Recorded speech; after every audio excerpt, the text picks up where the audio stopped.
Being a good father is a tough job. You need to provide for your family no matter what. Jerry was a superb thief. He stole from his own business, not just one way, but a dozen ways. You need to be a role model for your children. He was a degenerate gambler. He was a drinker. He kept a mistress. He had a girlfriend that he cheated on his mistress with. But when family love turns toxic, blood ties run crimson. I just hated him. He just tore our family apart. You can get right with God and not be right with your fellow man. And all too often, that's what happened in that family.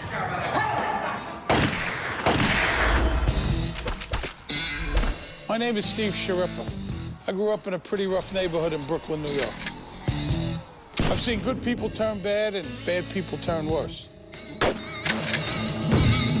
Some took contracts to carry out a hit. Some were victims of a hit. To hitmen, life and death are just part of the business. It's nothing personal.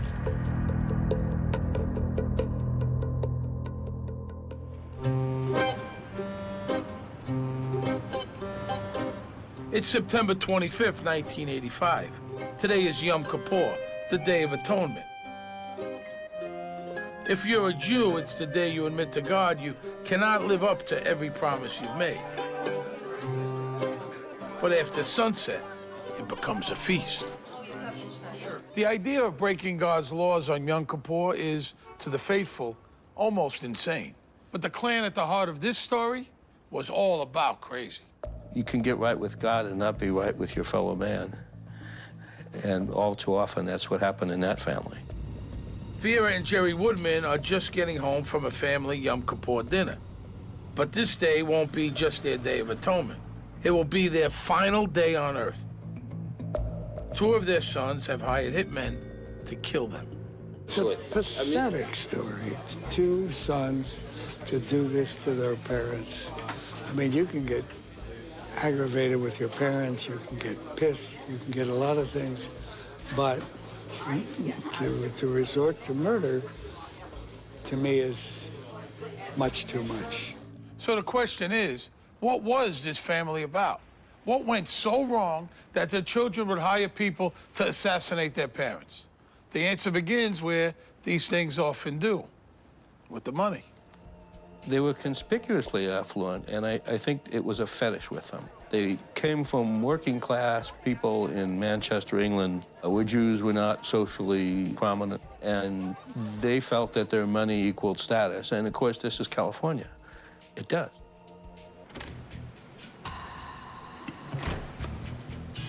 Jerry Woodman was worth a fortune, at one time anyway.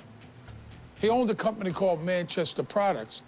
He manufactured those translucent plastic panels that provide a touch of class to fluorescent lights. Jerry had his two eldest sons, Neil and Stuart, working for him since they were 16. He's installed them in Manchester to preserve the Woodman dynasty.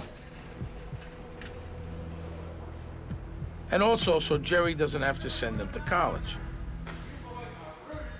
The Woodman family's great wealth is Jerry's carrot and his stick. On the books, Manchester Products is doing great.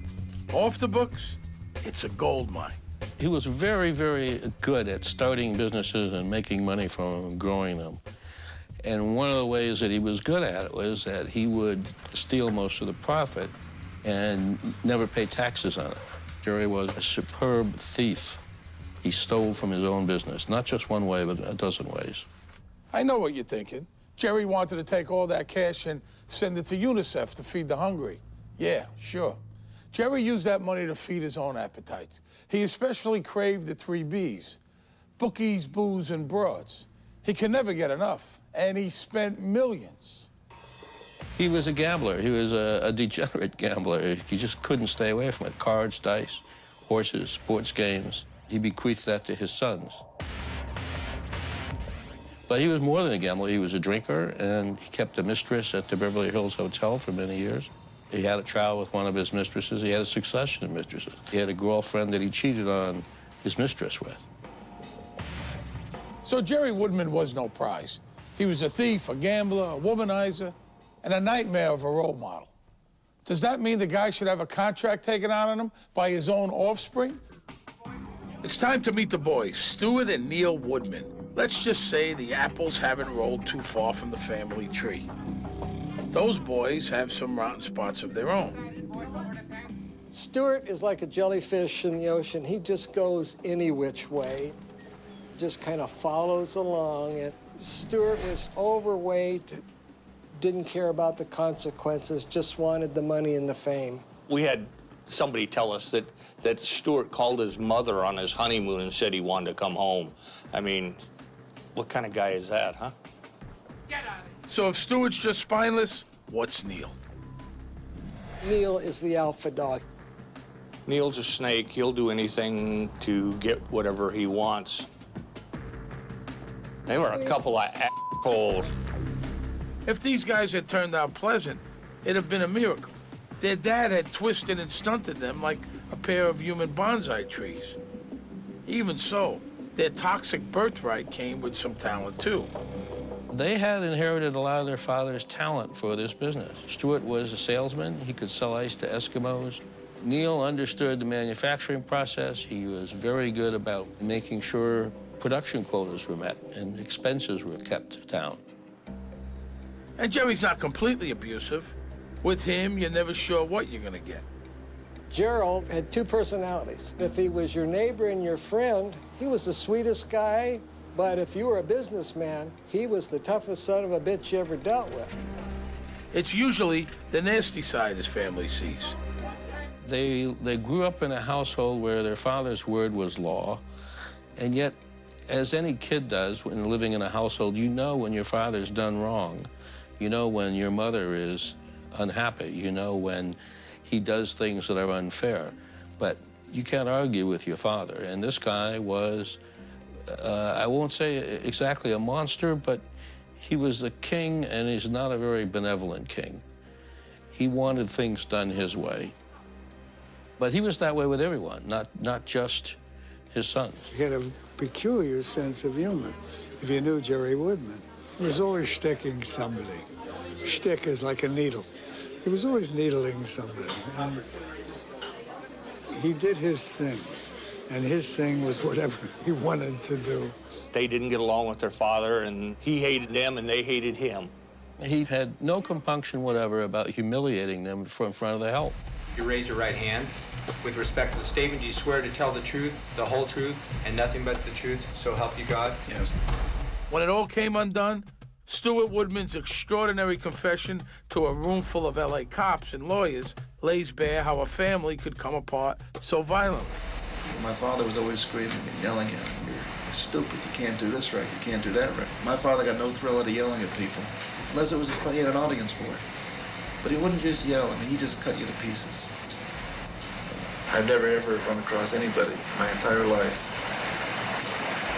that went through what I went through with my father. Eventually, the sons decide that Dad's never gonna get around to atoning for his own sins, and the only way to set things right is to handle it themselves. All they need is someone with special skills. A hitman. Brothers Neil and Stuart Woodman have had enough of their dad and his abusive shenanigans. They hit on a foolproof solution. Have Dad whacked. But even in LA, that's not something you can order in. You need contact. You need someone like Steve Homick. Homick is a bi-coastal bone breaker and a real find for the brothers. He splits his time between Las Vegas and Atlantic City. Anywhere there's a need for a bit of violent muscle. He was just one mean SOB. He had absolutely no mercy. He was just a brutal man. He was a thug. If you're the brains behind a murder plot, it pays to be organized. You might need a team, a killer for sure, maybe lookouts, drivers. The problem is this. The pool of people who are willing to take on the task of, say, murdering someone's parents tend not to be evolution's grandest achievements. Steve Homick had a team of pea-brains and reptiles, and he was no petunia in that onion patch. Let's be frank here. It doesn't take very much to kill another human being if you have guns and you're willing to use them. So the brothers Grimm have hired Homick Enterprises to resolve their family's internal strife. Yeah, that's Team Homick setting up in the parking garage of this upscale condo. But how has it come to this? Here's the backstory. Jerry treats his sons like garbage, but he does eventually make them partners. The boys put up with the abuse, figuring someday they'll get their just reward. But there's more. There's a secret. The Woodman brothers have no idea how well their dad has been rewarding himself. Not even his wife Vera knows about the skim money. He would give his whole paycheck to Vera, but the paycheck was a fraction of what he was taking out of that business. Jerry eventually gives his boys a small taste of the skim. Manchester becomes the family loot bag. For all their suffering, the boys did stay at Manchester. Those short leases had diamond collars. So Stuart and Neil didn't stray far from Jerry's golden trough. Each took $1,000 out of petty cash each week. Big money now, even bigger then. And that was just the Woodman's candy bowl. They put in for another 8 to 10 G a week in phony business expenses. They each took $4,000 a month as a car allowance, but they drove company cars. They gassed them up on company credit cards, and then they took a fuel allowance. If there was a way to steal from your own company that the Woodmans didn't use, it probably involved work. Up to that time, the skim had been around $1 million a year divided between the two sons and another $1 million that Jerry took. So everything is hunky-dory. Everybody's stealing, everybody's rich. The boys hate Dad, Dad abuses them. Lots of families go on like this for years. You're gonna kill this company.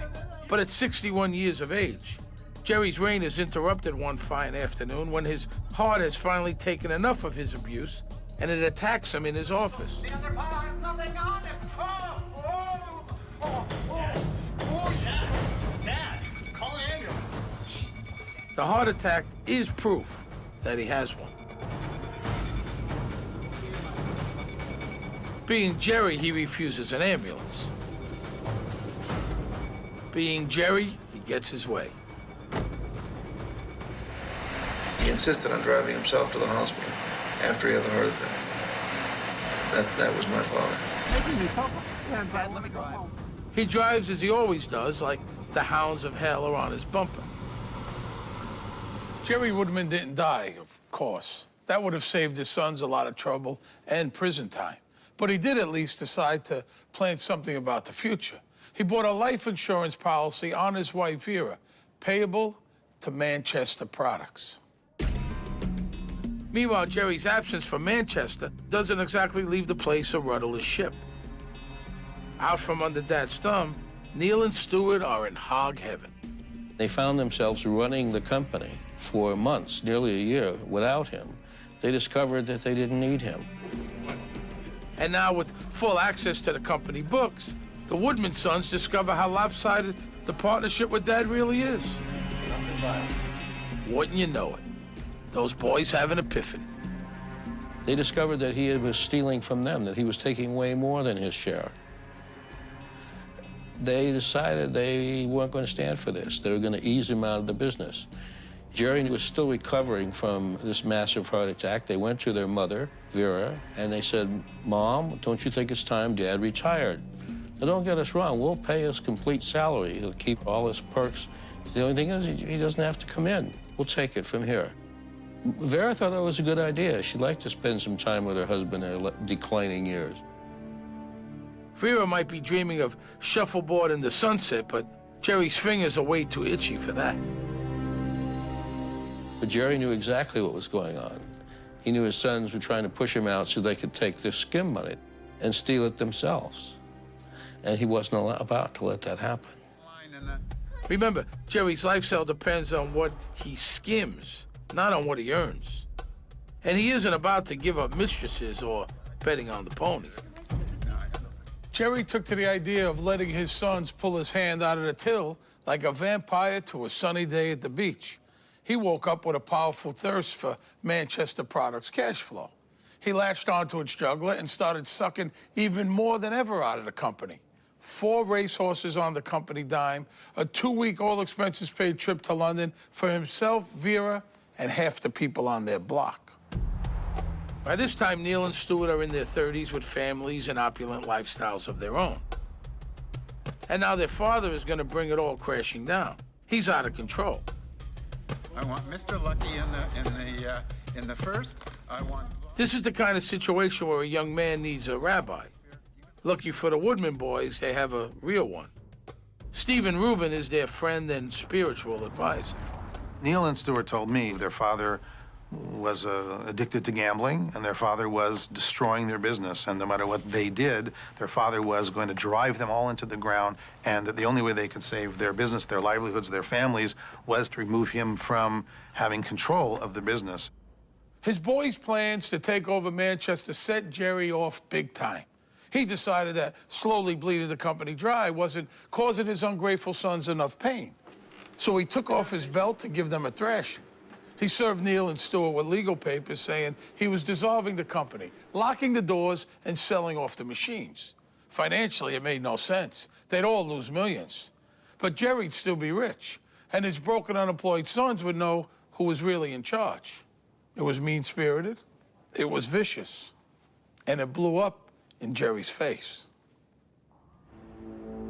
The hitmen hiding in Jerry and Vera Woodman's underground parking lot are soldiers in a war without mercy.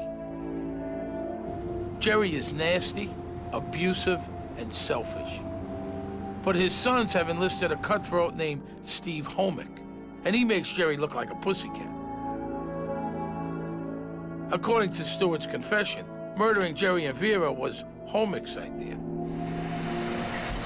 And Steve had brought up a problem having with my father. And that's how it came about, to where he said, listen, let me take care of it. You won't have that problem anymore. And Jerry makes it easy for his sons to decide he's got to go. Jerry Woodman is going to teach his sons, Neil and Stuart, a lesson by dissolving the family business Manchester Products and selling off all the machines.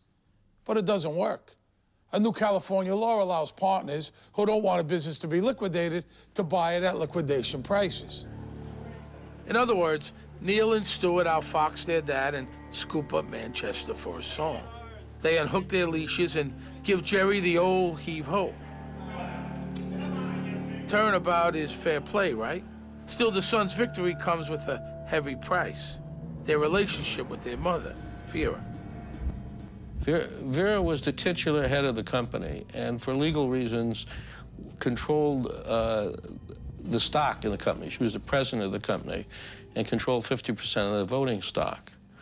But she did whatever Jerry told her to do. When it came down to it, when Vera was forced to choose between supporting her sons and supporting her husband over who would control the company, she chose her husband. No woman should ever have to make that choice. It's a terrible situation to put their mother in. And when she sided with her husband, it cost her her life. There is a lawsuit, of course. Vera takes the stand against her boys. The boys win.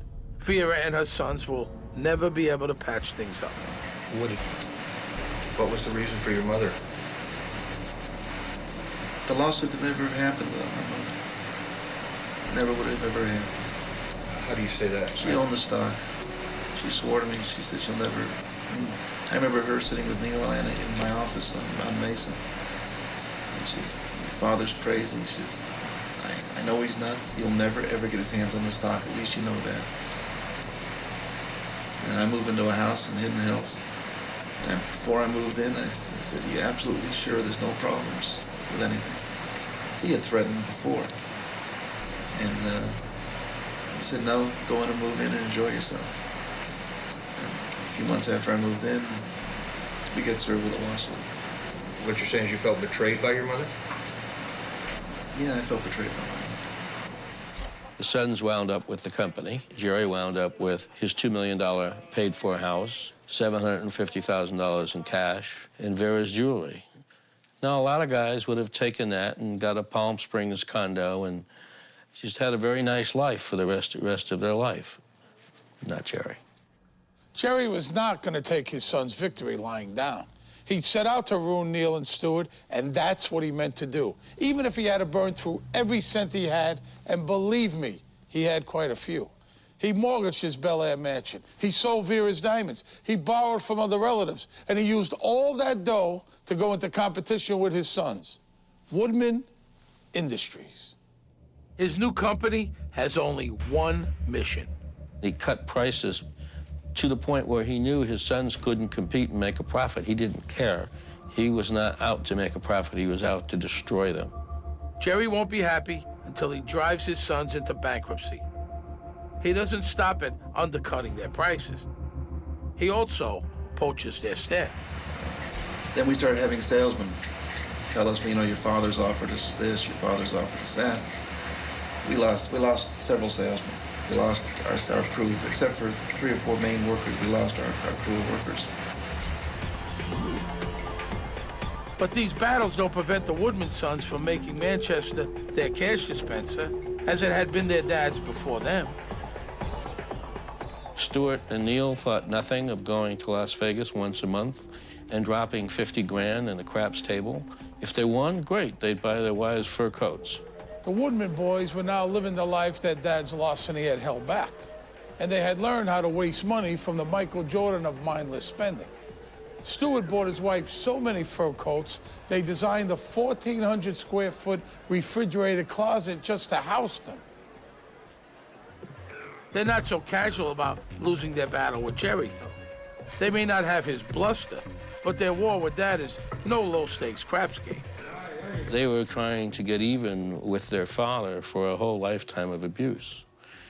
They were forcing him to atone for what he had done to them, the way he had raised them, the household that they had grown up in.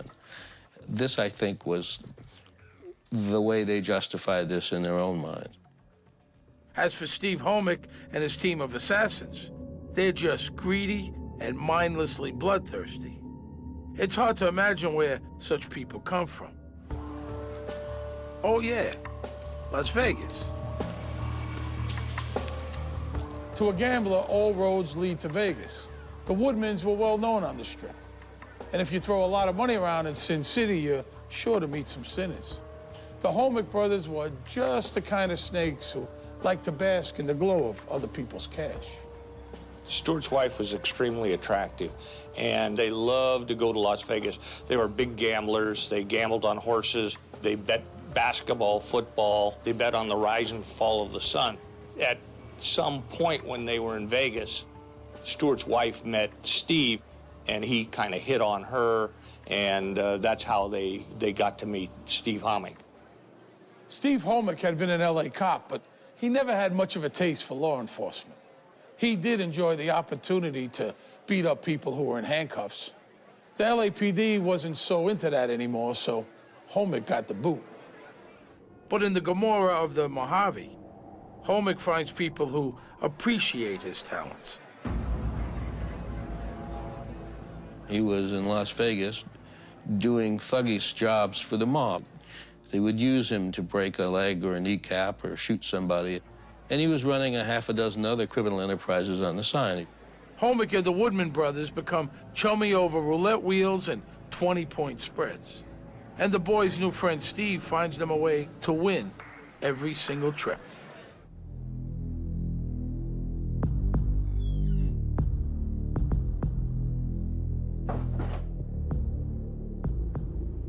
Somewhere along the line, Steve, Neil, or Stuart hit on a new scheme.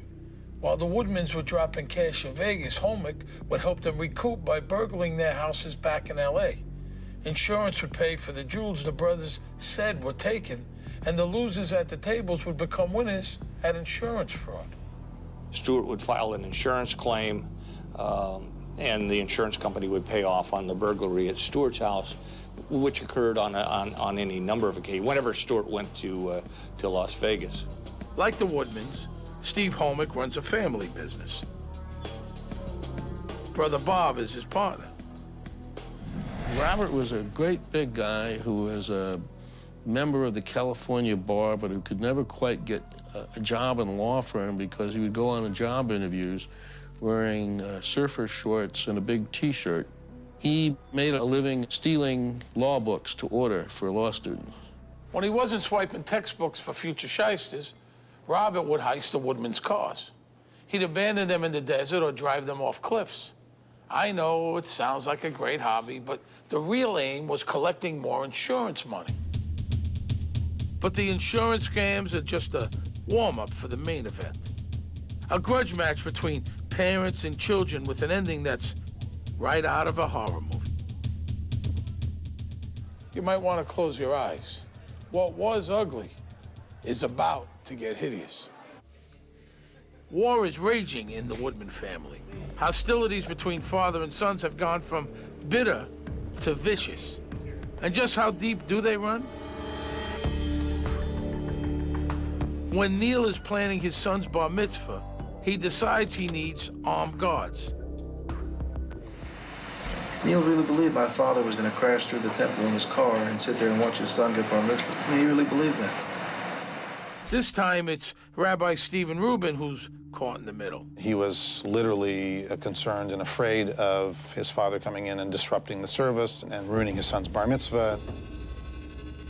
I was the one they came to try to see if they could institute some higher level of security, let's say, for that bar mitzvah experience so that they could keep Neil's father off the premises and avoid any possibility of some kind of a scene going on that would, diminish the day for his son. It's the bar mitzvah threat that leads Neil to turn to Steve Homick as his fix-it man.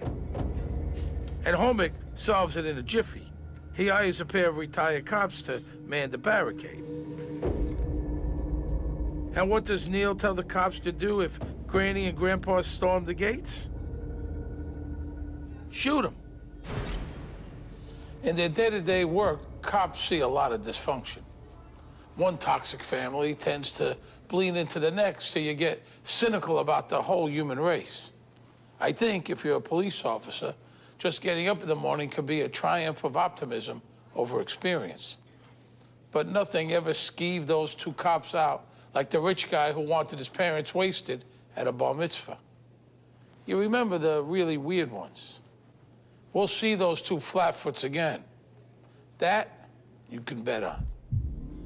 The rent-a-cops guard the bar mitzvah, but Neil's son enters manhood without gunplay. As time goes on, though, the Woodman saga goes from outrageous to truly lunatic. In trying to wipe out his son's livelihoods, Jerry just bankrupts himself. His rival company founders and Jerry's fortunes go down with the ship. He lost everything. He lost the house. He lost most of Vera's jewelry. He was living in a rented condo in Brentwood.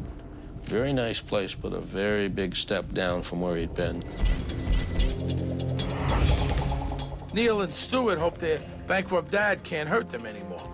But Jerry figures out a way to turn his company debts into a plague on his sons for free.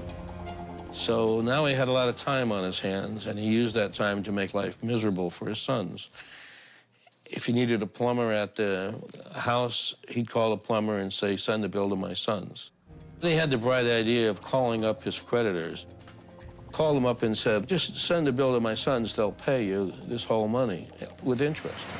They would call my father would say, call my son, he's responsible. We were just a division of my son's company. I owned Manchester, and I gave it to them, and I started this, but they own us, so they're responsible. We had a ton of suppliers to cut us off. Manchester's suppliers now demand cash on delivery. The boys don't have enough. The company is going down, just as Jerry intended.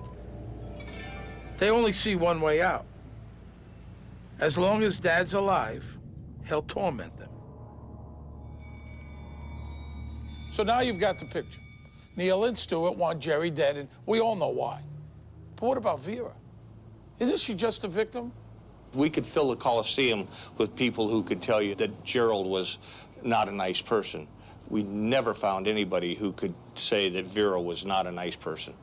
The thing is, everybody who knows them knows the Woodman boys want their dad 6 feet under. But maybe, if their mom is killed, it'll seem like a robbery. Because 2 sons having their innocent mom whacked would just be too ugly to believe. But that's exactly what Stewart says they did. If it was just my father who got killed, it would be much worse. It would point to us much more than if they did both. They settle on killing their parents on Yom Kippur. Because on the Day of Atonement, they always go to that family party.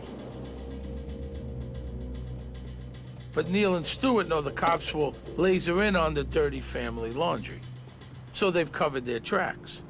One big concern, all those phone calls they've been making to triggerman Steve Homick.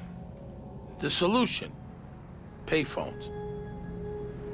The idea was not to show any link between the Woodman brothers here in the San Fernando Valley and Steve Homick in Las Vegas. And they communicated by telephone. And what would happen is Homick would call the factory and then hang up, so there'd be no conversation. And this would be a signal. So then the boys would go to a payphone and they would call another payphone by prearrangement in Las Vegas, and they would talk. Steve Homick and the Woodmans spent so much time running out to payphones, passers-by must have thought they were remaking Superman. But here's the thing that gets me. These guys were blowing tens of thousands of dollars on fur coats and gambling, but they wouldn't even spring for the roller quarters it would have taken to make those conversations untraceable. They charged the calls back to the company. Their hearts were black, and they were stupid. In LA, you could get away with either, but not both.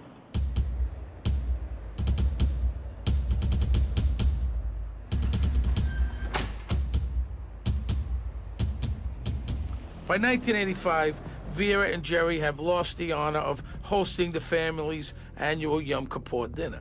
Jerry's bankruptcy has left them with no house to host it in. He masks it, but it stings.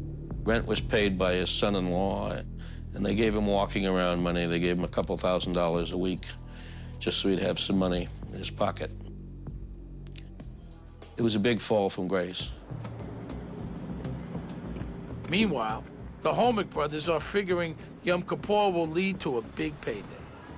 Their plan is meticulous. Steve maps out the route from Vera's sister's dinner in Bel Air to Jerry and Vera's Brentwood home. He arranges lookouts with walkie-talkies. Not confident that one lookout would be enough, Steve Homick had a backup. Note to aspiring hitmen: everyone you involve has a tongue that might wag one day. Luckily, Mike Dominguez was a homicidal thug who generally let slugs do his talking. Mike Dominguez was dumb as dirt. He was another guy who looked like he was sent out by Central Casting for the part of a petty thug. Dominguez would do anything Homick told him to do.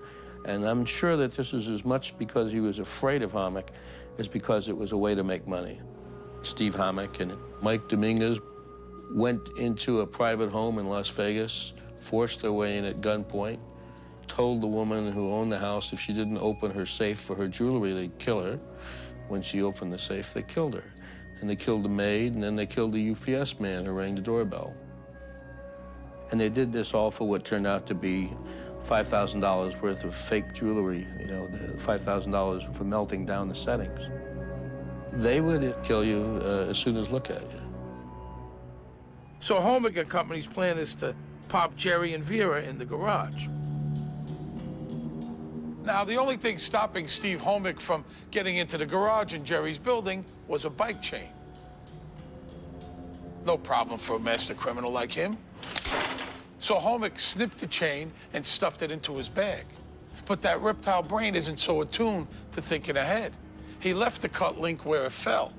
That metal shard is no good to anyone except maybe a clever cop looking for something to link criminals to a crime. We'll get to that later. Right now, the die has been cast. The Titanic's at full speed, and the iceberg is not moving.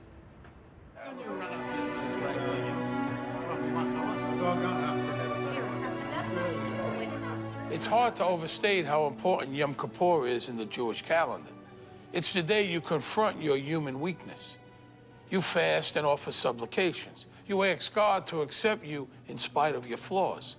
At sunset, at the sound of the shofar, you start anew. And then you break your fast with a big festive meal. If Jerry did any atoning that day, there's no record of what flaws he admitted to. I sure hope his conscience was clear, because he and Vera would be dead by sunrise.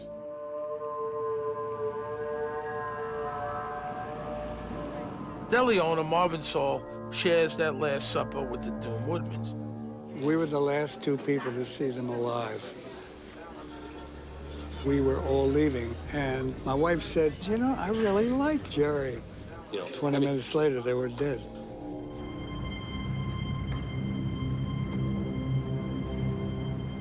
Jerry's fancy cars are long gone. Vera held on to her Mercedes, but Jerry, of course, takes the wheel. He drives home in his usual mad rush. Too bad he doesn't take a few extra minutes to make nice with Vera. Forgive his sons and himself.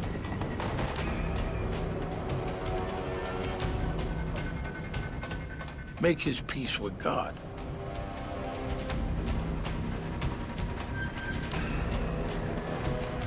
Jerry doesn't do anything like that. He drives fast and he's yelling, right down to his last second.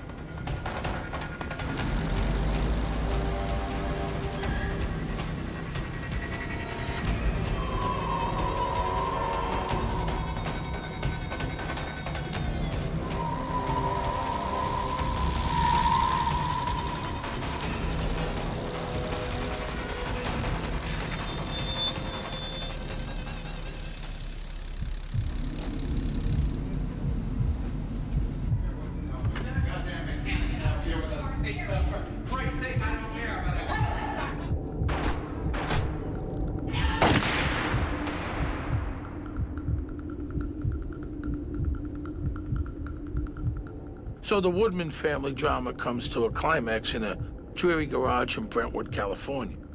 There's nothing Shakespearean about it. Jerry's no tragic hero, and his killers are just thugs. Dumb thugs, who alerted the whole neighborhood when that gun went off. It was loud. A .357 Magnum going off in a garage sounds like a friggin' cannon. Jerry and Vera never had a chance, but killing them was easy. The most important part of the plan was how to get away with it. From the moment the slugs hit home, that part of the plan started coming off the rails. Mike Dominguez, the lookout, said he heard the shots 2 blocks away. Dominguez doesn't call the cops, but everybody else in earshot does. If they had been professionals, they would have managed to make the getaway without being seen. Holmick has to get out of that garage like greased lightning. Steve forgets all about that piece of chain link by the gate. No time. There's a police station 2 blocks away. The Yom Kippur murder of Jerry and Vera Woodman shocks L.A. It's clearly a cold and calculated hit. An assassination that doesn't look a bit like a robbery. That was the plan, but investigator Richard Kratzley sees through it in a second. Their jewelry was still all on them. Nothing seemed to be missing. They had the keys in their pocket. Their apartment was full of valuable things, but had not been touched. At the time, we didn't have the slightest idea why anybody would want to hit these 2 old people, but it told us that this was an execution, murder. Salt of the earth. Vera, one of the nicest women you would ever meet. Who could possibly want this elderly couple whacked? The cops don't even have time to scratch their heads. Maxine, who was Stuart and Neil's older sister, comes up in her car and finds the police officers and immediately says, we know who did this. It was our brothers. It was our brother Stuart and our brother Neil. They were just emphatic that the 2 brothers had killed Gerald and Vera, their mother and father. I mean, it was, there was no doubt in their minds that they had killed them. Just like that, instant suspects. Exactly how Neil and Stuart knew they'd be viewed. I mean, we knew that within a couple of days that the police were going to be talking to us because it was all over the newspapers. couldn't hide the fact that there was problems with the family. It turns out there isn't much they can hide. The Woodman boys and Steve Homick think their plan is foolproof. But the plan had some weak spots, starting with the fools who made it. Investigators look for three things: motive, means, and opportunity. They have the motive from the get-go. Getting the other two will take some spade work. In no time, detectives piled up a mountain of circumstantial evidence. Note to the homicidal: don't go around telling the world how much you wish your victim was dead. I don't know if acting innocent helps much if you're guilty, but acting guilty is a sure way to help investigators focus. It seems that Neil and Stuart are strangely incurious about their parents' brutal murder. It was probably a whole week. Stuart and Neil never called the police department to inquire what happened to their parents. And I've worked homicide for 14 years. I have never had a murder victim's relatives not call me within an hour the next day as soon as they found out that somebody had died. And then when we said, hey, let's set up an appointment, well, they said, fine, we'll have it at our attorney's office. Now, if you're not guilty and you had nothing to do with the murder, why would you have a corporate and a criminal attorney sitting next to you and we're asking, well, where were you the night of the murders? Oh, he's not going to answer that question. And then we kept thinking, these guys are guilty. I mean, they are guilty, we just have to prove it. I mean, that's what it was. So now's when those two retired flatfoots reappear. The ones who were told to blow away Grandma and Grandpa if they laid siege to the Woodman bar mitzvah. Remember them? When they see the headlines about the Yom Kippur murder, they give the homicide dicks a name. The guy who posted them outside the synagogue, Steve Homick. I kept thinking, well, let's run with him. He's our only suspect right now, and that's what we did. Steve Homick became #1 suspect. Steve can't be placed at the crime scene right away, but his brother sure can. A witness says he distinctly remembers Robert Homick near the Woodman's condo. His scruffy look made him plenty memorable. And the CSI team finds that cut chain link in the bushes. Whoops.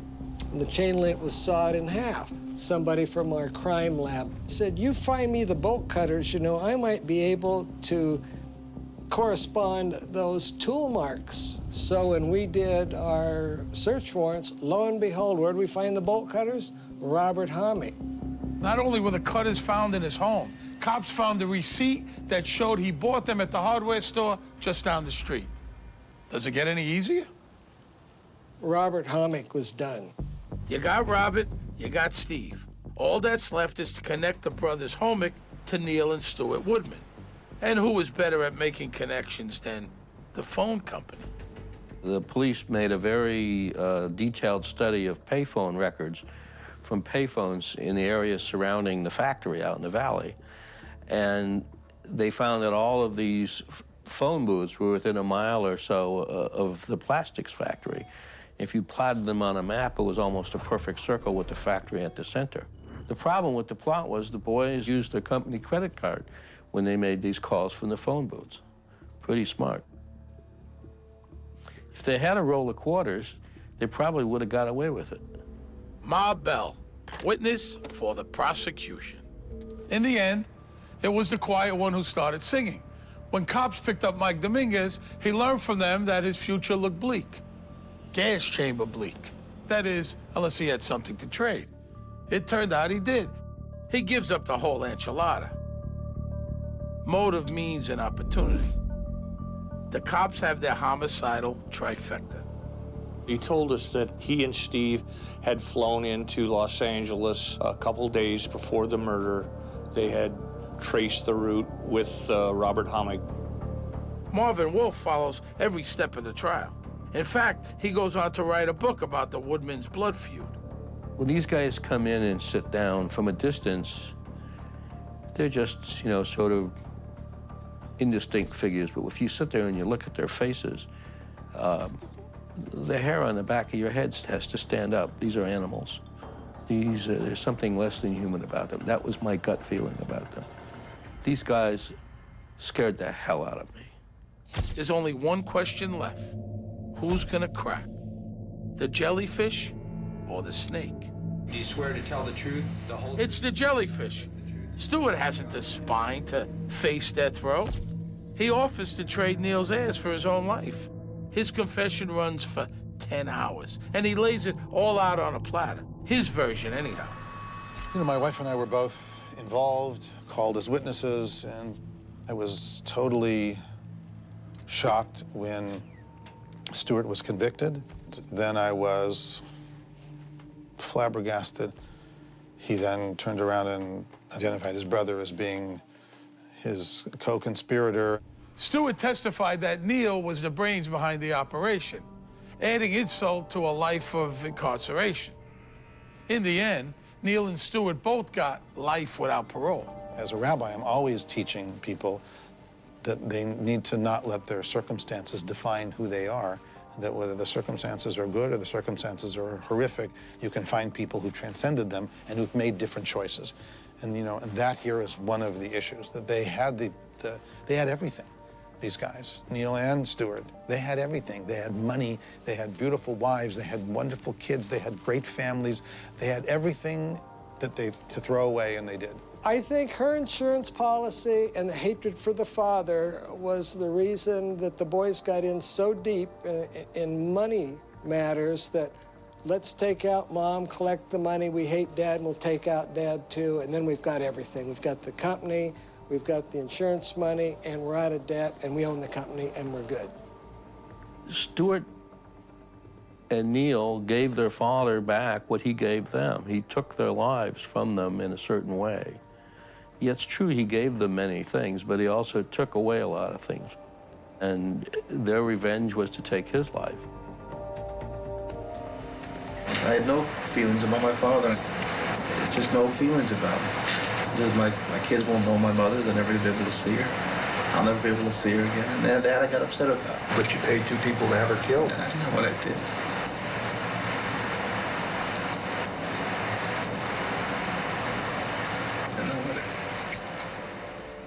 The lookout team, Mike Dominguez and Robert Homick, got 25 to life. Steve Homick, the trigger man, he got sentenced to death. But 25 years later, he's still on the waiting list at San Quentin.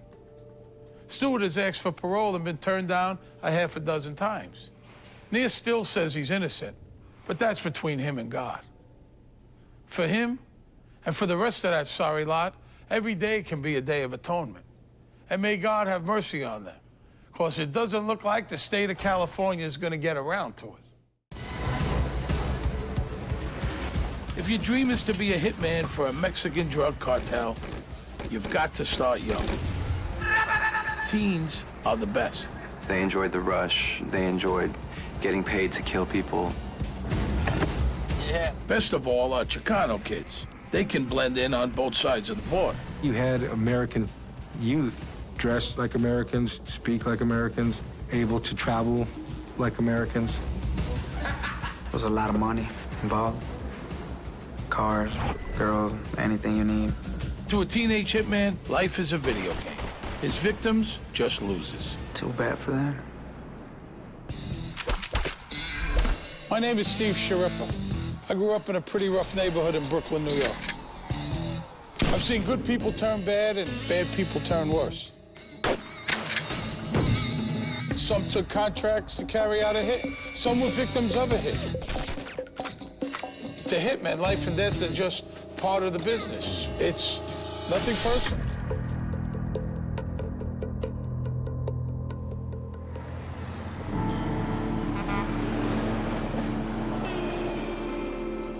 It's December 2005. It's a sunny afternoon in Laredo, Texas.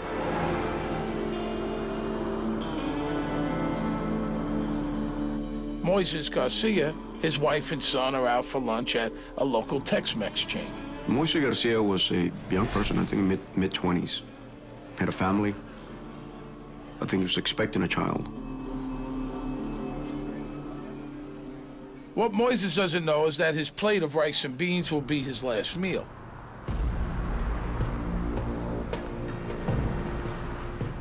Those 3 kids circling the block are assassins. They're pros. They've been looking for him.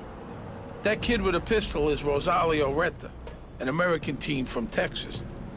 Rosalio Retta is very short, stocky, and has a very peculiar look to him. His nickname was Bart, because they said he looked like Bart Simpson. The fact that Rosalio Retta looks like Bart Simpson isn't that unusual for an American teen. But he does have things that make him special. Oh, he's got a lot of drive, he's got a job, he's got a talent, and he works very hard. Thing is, his talent is for murder. He's a hitman, and he started when he was 13. The years go by, and so do the killings. By the time he's 16, Retta's got nearly 30 notches in his belt. Blowing away Moises Garcia will add 1. But it's just another afternoon's work. He liked killing people. If they use that natural born killer, that's what he is. He would kill somebody and sleep like a baby, so that was his words. This guy just doesn't possess the God gene that everybody talks about. He has no remorse whatsoever. To me, it's a job, just like you got a job. I had a job, I know it's not right taking people's lives, but that's one of the things I'm good at. So, Rosalio Retta is a cold-blooded teenage assassin. This is the first time he's allowed TV cameras to show his face, now decorated with prison tattoos. If you tell me who to kill, you're gonna pay me. I just go on and do it. I just go on and do it. I mean, how did that happen? This is a kid from a normal home. What turns him into a killer without a conscience? Retta himself has no idea. There's nothing to indicate that Retta was going to turn out to be what he turned out to be. Other than being considered a little funny looking, there is nothing troubled about Retta's childhood. He grew up in Laredo, Texas, a mid-sized city on the Rio Grande, just across the border from Mexico. The Rettas aren't rich, but none of the neighbors are either. My mom's, she a hairstylist. And my dad, that construction company thingy. Parents always provided us with everything. Happy family. They never knew what I was doing. They just knew I was doing something bad. And always asked me to stay away from everything I was doing, but it was too late for that. Young Rosalio wants to be a commando when he grows up. Special forces, the real tough guys. When I was small, I wanted to be a Navy SEAL for the military, but started getting in trouble, and you can't be part of that with a criminal record. A rap sheet might put off Navy recruiters, but there are outfits that consider having one a feather in your cap. In Laredo, those guys are easy to find. Laredo is the largest border crossing for goods coming into the U.S. from Mexico. Most of it's legit. You know, raspberries, tequila, DVD players. But hidden in those shipments are billions of dollars worth of drugs. Cocaine, heroin, marijuana. When people talk about Mexican drugs flooding into the U.S., they're talking about a river that starts in Laredo and flows up Interstate 35, the Nile of cocaine. Most of the $50 billion a year worth of narcotics that ends up polluting American bloodstreams crosses the Rio Grande at Laredo. And the I-35 corridor begins in Laredo and extends up north to San Antonio, and it hits Austin, it goes up to Dallas, and it can hit a lot of markets in the United States. So it's obviously very lucrative. Whoever controls the geography, the gateways into the United States, is going to control the drug distribution network. So, drug smugglers are vying to control the turf Rosalio Retta knows like the back of his hand. That's frightening to some. To others, it's an opportunity. You're atypical, poor kid from the border that really didn't have a future, that really didn't have a lot of options. so why not turn to organized crime? Poor kids dream of getting rich one day. In Laredo, the only rich people most poor kids see are drug dealers. So that's the dream. And the richest guys, they're the ones who work for the big cartels. Even though Retta's parents both worked, they put no silver spoons in their son's mouth. It's not unusual or hard to believe that a lot of these kids latch on to these ideas of this glamour, this sort of indestructible lifestyle. They are offered cash, cars, as many girlfriends as they want, power, prestige, the ability to take a life and not blink an eye. I liked it. I grew up liking that kind of lifestyle. Just want to be a part of it, so. Retta isn't the only kid who wants out of Laredo's dusty streets. His best friend, Gabriel Cardona. We're best friends since we were kids. We used to go to school together and everything. Gabriela Maldonado is Gabriel Cardona's mother. She can't stop her boy from getting lured into the drug life, and the reason is plain to see. The money. They don't want to be poor. They don't want to work. They want to have money just like that, easy. Cardona dreams of mainstream success, but his ambitions don't survive the temptation of easy money. He used to say he was going to be a lawyer, be a police, but before he was 15. And after that, I think his friends shanked him. To her, Rosalio Retta, even though he is younger, is the driving force. Just a bad seed. I did like him. You can tell if he's a good boy or he's not, just by looking at him. Good or bad, if they had money in their pockets, kids in Laredo head across the Rio Grande to get their kicks. Nuevo Laredo is their town's far spicier Mexican sister.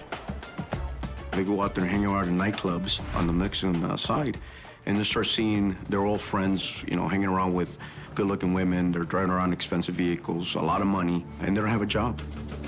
The Eclipse is the place that draws them.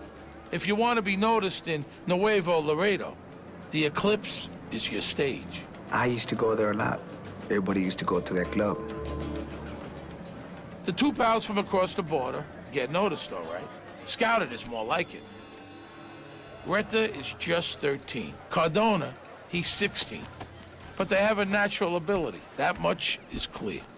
At that point in time, there was certain members of that cartel that, I guess, befriended him. The guy who adds them to his entourage is a big fish.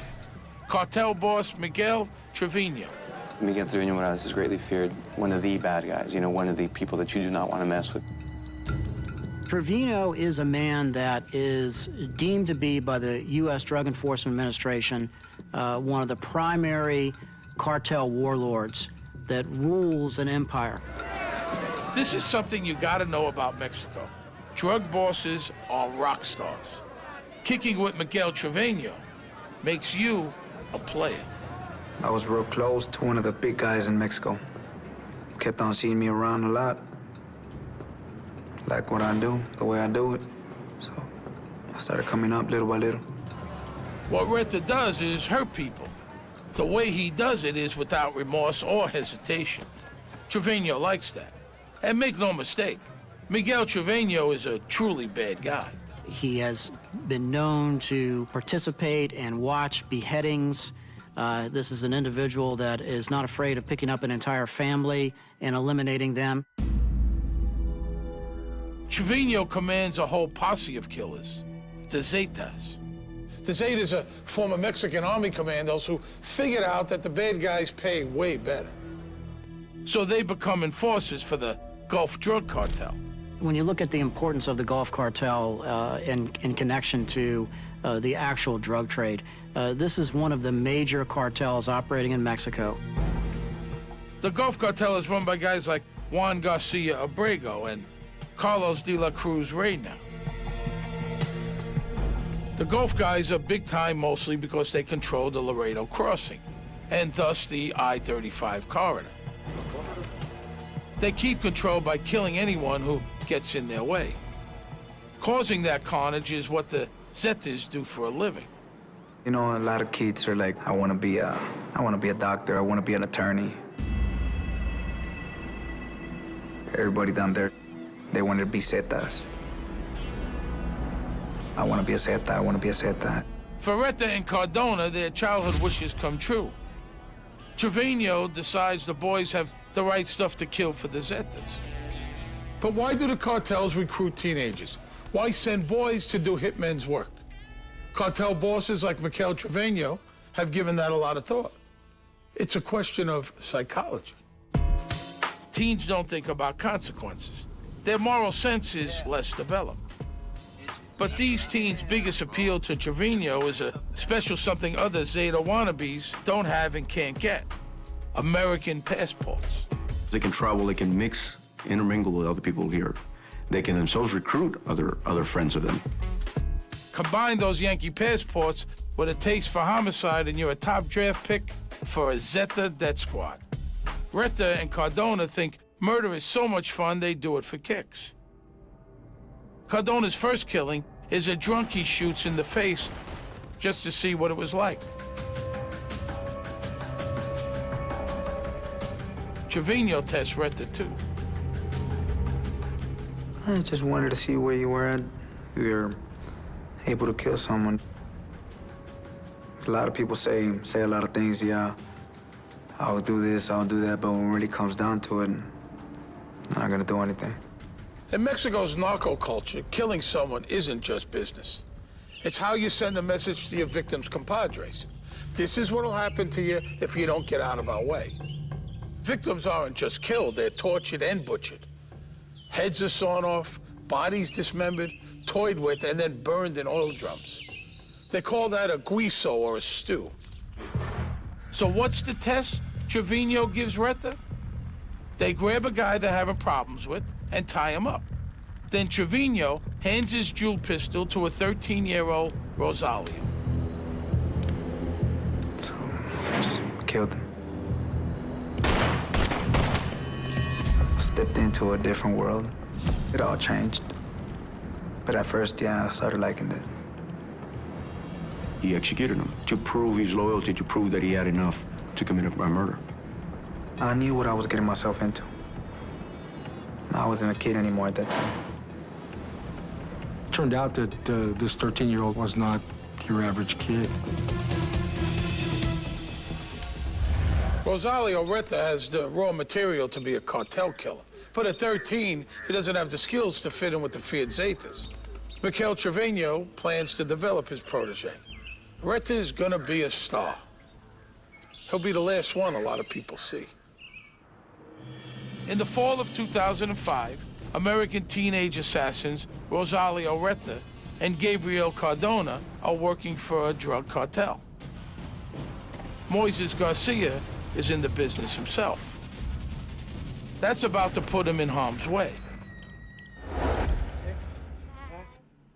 Some will see that as poetic justice, the law of the drug jungle. But Moises is not all bad. Oh my God, you win. Ow! He was married. He was a father, a son. Moises might be a good family man, but he does earn his living selling narcotics. He supplies a Laredo neighborhood. Moises Garcia was a member of the Mexican Mafia. The Mexican Mafia is a prison gang that was originated in California. It's real strong in the Texas area, real strong in our city. Moises Garcia, by the way, is no saint. He shot a guy in the head when he was 18, a prison friend of his. They met doing time on drug charges. Anyway, what I'm getting at is Moises, Retta, and Cardona are from the same world. I mean, they're all criminals. But maybe Moises is a little behind the times. 25 is old for a drug dealer. In that world, life is for the young. So Moises Garcia is a small-time criminal. But what makes him important? Well, he's graduating to the big leagues. He's been doing some marketing for the Sinaloa cartel. He was contracted to perform certain services for a rival cartel. It's my understanding that that was the rationale and the reasoning behind him being set up as a target. And being someone the Zetas have a beef with is not what you'd call survivable. Getting killed, that's one of the main things. If you get step on someone's toes, you're gonna get killed. Garcia is about to become a fatality in an old-fashioned turf war. That I-35 drug corridor? Just because the Gulf Cartel has a lock on Laredo doesn't mean the other guys won't try to muscle in. Chapo Guzman runs the biggest cartel in Mexico, the Sinaloans. They've got a near monopoly on supply, but they don't control any border crossings. They go to war to grab Laredo from the Gulf Cartel.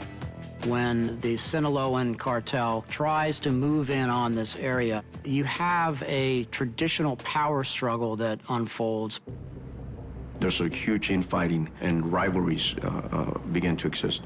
It was our territory right there, so they can't just come and try to take over like that. If you want somebody's criminal empire, you don't ask nicely. It's blood in the streets, and we're talking buckets. I started killing people, trying to get us out of the way. There's a bloodbath going on back then. I think Nuevo Laredo had over like 300, 400 murders in about a 6-month span, and it was out of control. There's more right there in Nuevo Laredo, and there's more drugs, more money going on, so everybody they're fighting for that spot. Miguel Trevino is the Gulf Cartel's General Patton, and Laredo is his Battle of the Bulge. He needs firepower on his front lines. And those American teens, they are really valuable. They can wipe out the Sinaloan enemy on the Texas front. Trevino took a very personal interest in hand-selecting the individuals that were going to be used, spending a lot of time with them, grooming them along like any good Special Forces officer would with his close combat team. So when he's 14 or 15, Retta finds out he's won a Zeta scholarship to assassin school. If this is your dream, here's how you get the good news. They grab you off the street, stuff your head in a bag, and take you for a long ride. It's like winning hell's lottery. Every 100 people, they're only gonna pick one. And I was one of them.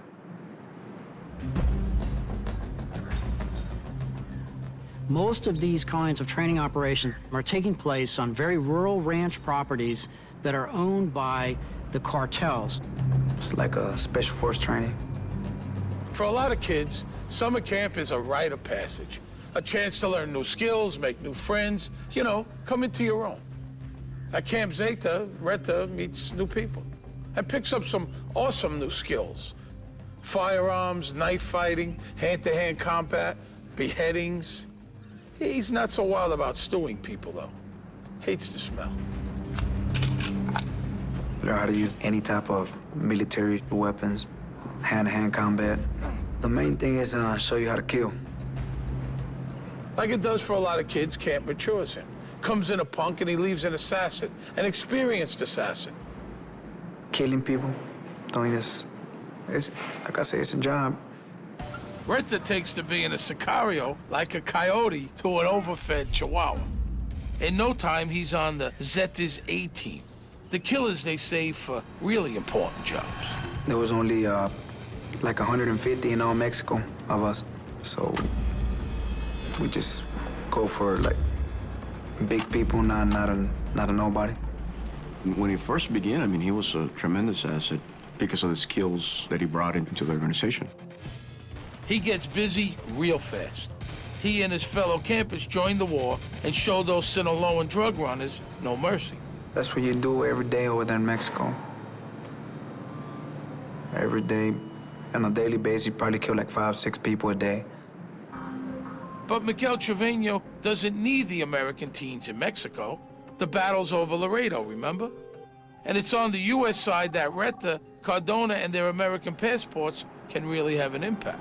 Miguel Trevino Morales would send these cells that were already in Laredo, U.S. citizens, to take out rivals from the Sinaloa cartel. So in 2005, the big boss Trevino sets up a couple of teams of hitmen in Laredo. He makes Gabriel Cardona a manager and gives him 2 of his homeboys, Retta and Jesse Gonzalez as triggermen. The three sicarios, that's what cartel assassins are called, live together in a nice house, rent-free, kind of like the real world or the Monkees or something like that. Anything they earn, and they make a lot, is pocket money. And money for these guys is a big deal. Their handlers would rent safe houses for them, and they would stay there, and that's where the communication would take place. Their vehicles that were purchased by the cartel for them to utilize in the murders. They were provided weapons, food, and cell phones. Their weekly salary was $500 per person, and that was just to be on standby. And all this would be obviously be paid for by their handlers, by Miguel Treviño Morales. We had a normal life. We're doing everything a normal person does. We just, once you get caught, you gotta go and take that person out.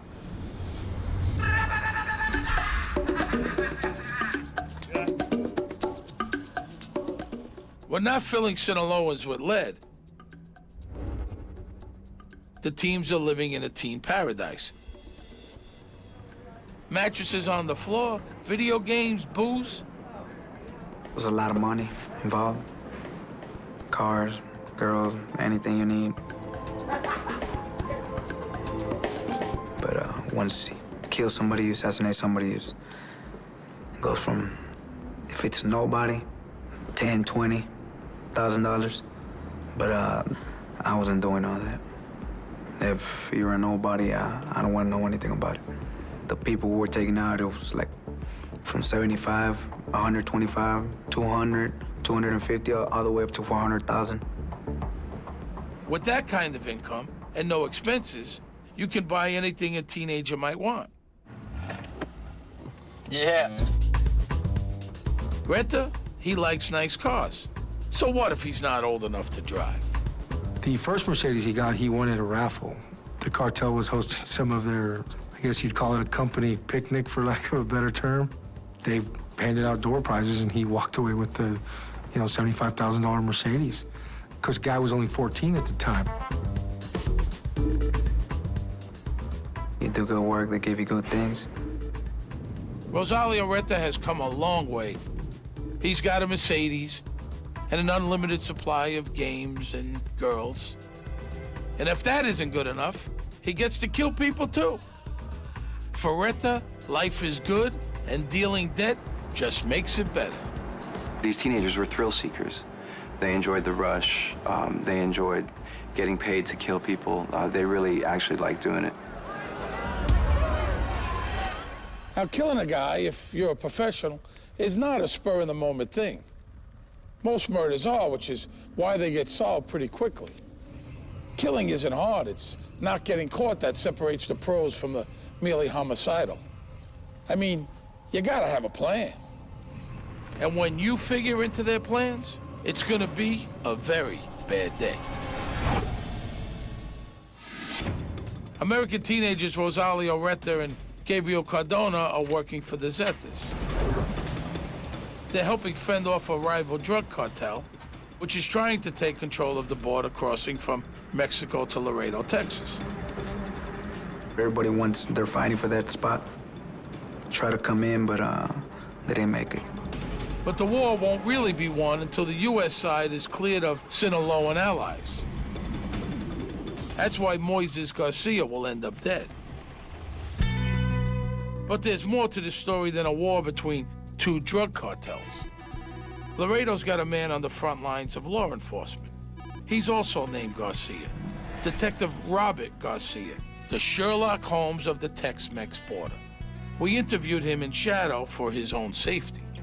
There's always been violence on the border, but the way that some of the murders were being committed started raising some flags as to new trends of criminals coming in. Garcia's seen a corpse or two in his time. He's got a connoisseur's eye for professional murders. The way they were committed, I mean, it's not the usual type. This one, you started seeing more a gang-style type of thing, using more high-power weapons, AK-47s, and it looks like they were more planned. Garcia knows the cartel's appetite for violence is more than his small department can handle. He can see the storm clouds across the river. From day one, we knew that whatever happened across is going to trickle into our side. It's going to have an effect. So we were always working together and trying to get ahead of it. We're not gonna bury our heads in the sand and say there's no spillover, there's no violence, or it doesn't affect us. Garcia fears that if Mexico's drug war spills across his border, Laredo, Texas could become as lawless as Nuevo Laredo, Mexico. Garcia wants to get 9 different government agencies, state and federal, to cooperate to share information and resources. Do you have any idea how hard that is? Well, he does it. They all sign on to stop the drug cartel's Texas killing spree. With that kind of investigative firepower, Bart's days as a Sicario are numbered. The detective mobilizes every force he can. We started forming our own intelligence units, our own type of aggressive patrol, picking up local gang members, and started interviewing them. At first, he doesn't get much. The break comes when Detective Garcia is assigned to investigate the murder of a guy named Noe Flores. Noe Flores, that was mistaken identity. They were targeting his brother, which was Mike Lopez, but they killed Noe Flores by mistake. Mike Lopez befriended and started dating Miguel Trevino Morales' ex-girlfriend, so that's why he wanted to do away with this guy. So the boss Trevino has his boys drive up to Lopez's house. He's there.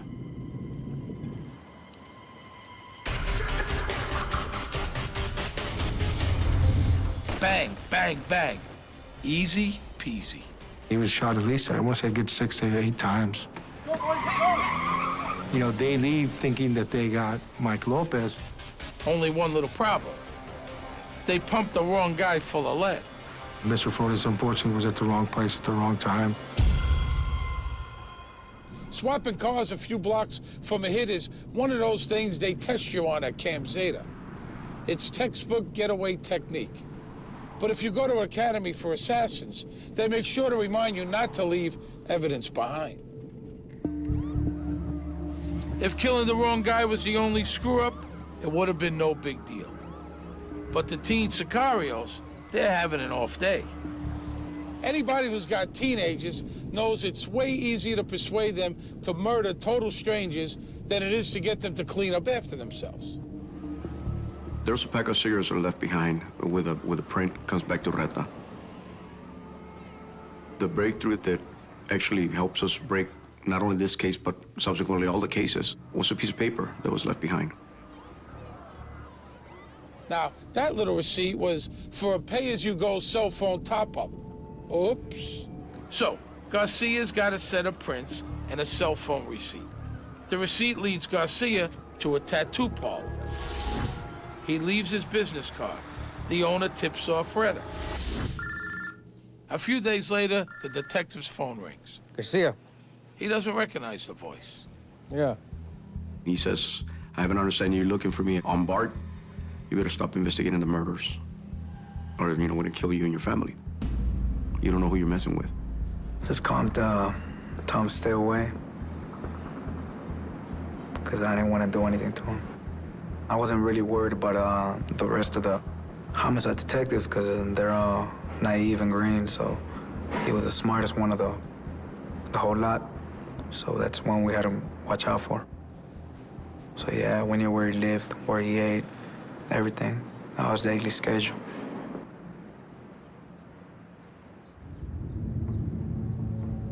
He hopes his threat will persuade Garcia to play it safe. Once you kill law enforcement, the U.S. side of the border, our hell's gonna break loose. So the only way I was gonna take him out too is if he got in my way.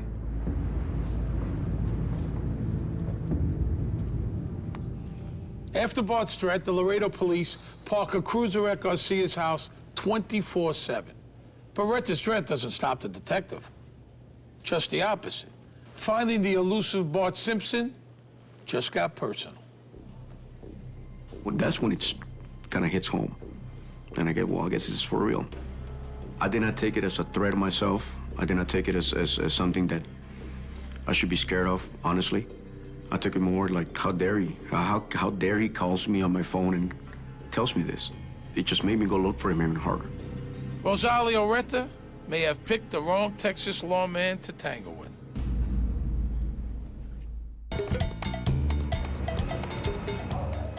The war between two of Mexico's powerful drug cartels is spilling over onto American streets. The bodies are piling up on both sides of the border. 1, 2. Moises Garcia is a successful businessman with a family in Laredo. He's near the front lines, but he thinks he's under the radar. He's wrong. His business is selling drugs. Cartel kingpin Miguel Trevino has decided Moises has got to go. Why? Moises has been selling drugs supplied by the Sinaloa cartel. That makes him a traitor. He's working with the Sinaloans, but his homies are allied to the Gulf cartel. Bad move. Moises Garcia was alleged to be an operative for the Sinaloa cartel, whereas some hits were for personal reasons. That seemed to be directly because of business. In Miguel Trevino's campaign to wipe out any Sinaloan troops in Laredo, Moises Garcia is just one of a long list of foot soldiers who have to die. Trevino sicks his sicarios on him. It's a job. Just like you got a family you gotta feed, I got one too. And so does Moises Garcia. It'll be the last thing he ever does. It's Thursday, the 8th of December, 2005. Moises Garcia and his wife and son are out for an early dinner. It's a friendly venue for a last meal. Things have been breaking Garcia's way for a while. But all good things come to an end.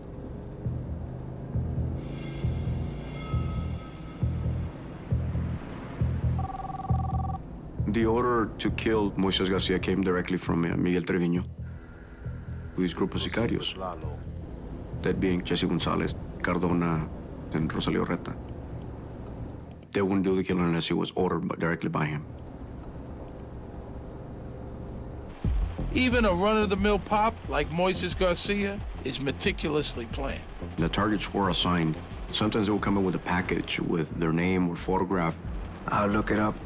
I'll find where he lives, what he drives, where he works, family, everything.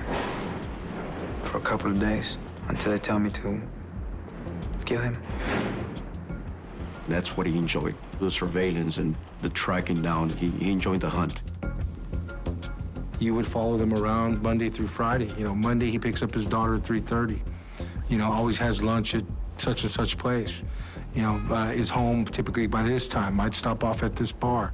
So they had notes, and when the order came down, they would refer to their book and see, okay, well, it's Wednesday, he should be here right about now. The tactics they were using was very impressive. They knew where he lived, and they set up surveillance at his house. It was an apartment. But they were never able to catch him when he left. The problem with tracking down a drug dealer like Moises is he just doesn't keep regular hours. Luckily for Retta and crew, he does drive a distinctive car. Look, right there, right there. They were driving around, they spotted his vehicle. He was driving a white Lexus at the time. They located him at a restaurant where he was having lunch with his wife and one of his kids. Moises Garcia is a dead man noshing. You can see it, too, on the video. You see this Bronco just, you know, circling the place 2, 3, 4 times, waiting for Moises Garcia to leave. The boys don't care that Moises is with his son and pregnant wife. Having a kid there just makes it easier. He's less likely to return fire. During the meal, Moises gets a phone call. Any calls? Lunch is over. Tip-off or setup? We'll probably never know. Moises doesn't tell his wife why, just says, hey, it's time to go. But the predators have had all the time they need. They've picked a spot and a strategy. Boom, boom, boom. Training. It pays off when you're under pressure.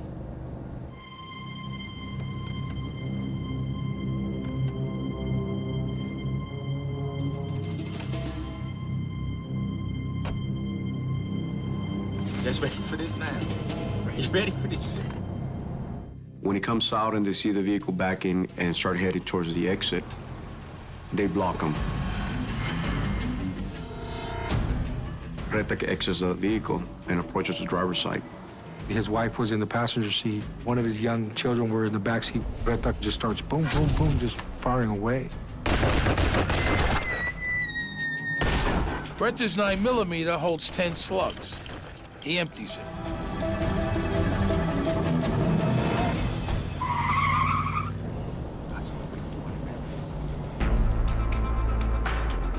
Awesome is what Rosalio Retta calls it. An awesome hit. He's struck multiple times in the head and on the left side of his body. I don't feel anything about it. I don't feel there's nothing wrong, even though I know it's not what a normal person would do. Moises dies instantly, but he's not the only one Retta shoots. Some of the rounds go completely through him and strikes the passenger, which was the wife. 2 bullets hit Moises' wife. Miraculously, she and her unborn daughter are not badly hurt. Their son in the back seat is okay, physically anyhow. More than anything, it was more just the sheer panic and brutality of it, of seeing it happen right before your eyes, right next to you. She's deeply traumatized, but Moises' wife can describe the kid who shot her and killed her husband. She described the shooter and how it happened and how the shooter just got down, didn't say anything, just pulled out, you know, a gun and started shooting away. But more than anything, it was her physical description of the shooter, the young man with a lunar, which is a mole. In those days before he got his tattoos, that mole was the one thing that made Retta memorable. It will be the vital clue that gives a face to Moises Garcia's killer. Moises Garcia, a Laredo, Texas drug dealer, has met his fate in the parking lot of a tortilla stand. For Rosalio Retta and his fellow teenage sicarios, killing Garcia is just an afternoon's work. They flee the area, travel approximately 6 or 7 blocks from there, call some sicario friends to come and pick him up, and takes him to a safe house. The boys don't think Moises was important. They were wrong about that. And killing him in front of his family was a big mistake. Moises' wife got a good look. The kid with the gun had a mole on his face.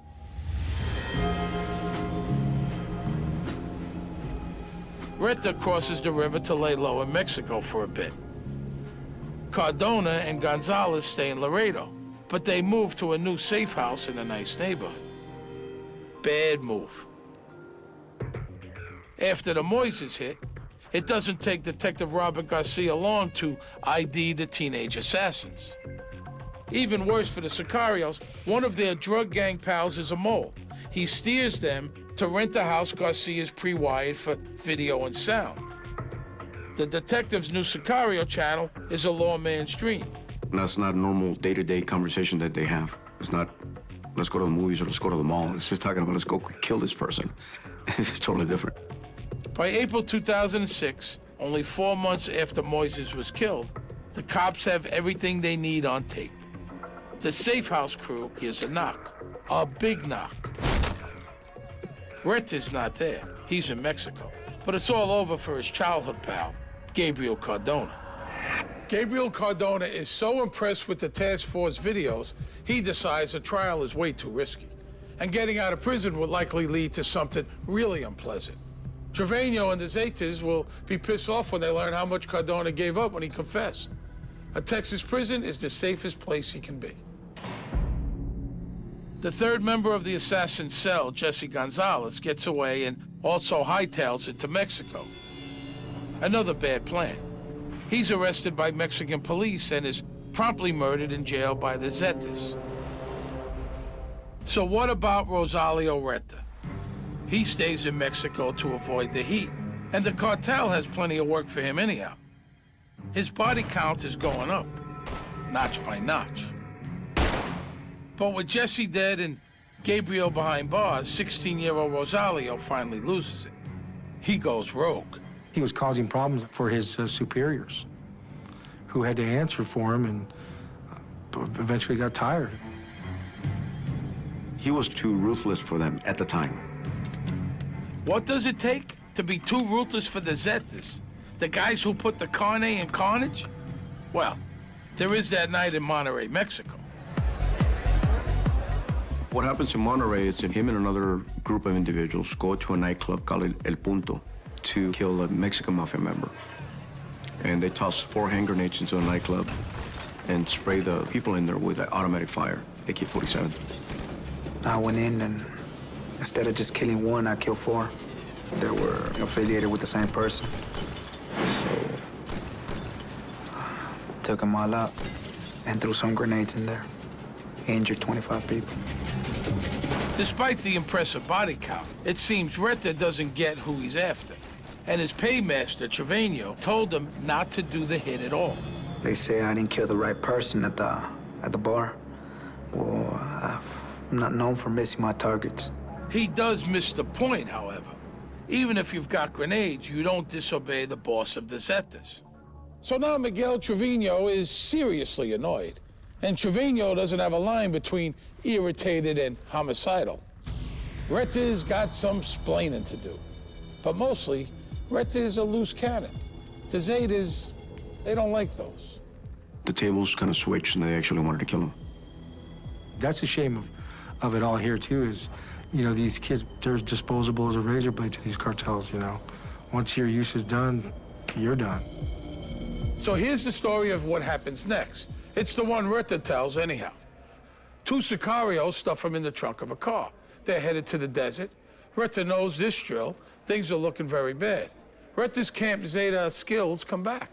He kills his captors and run for it. But the Mexican cops bring him down.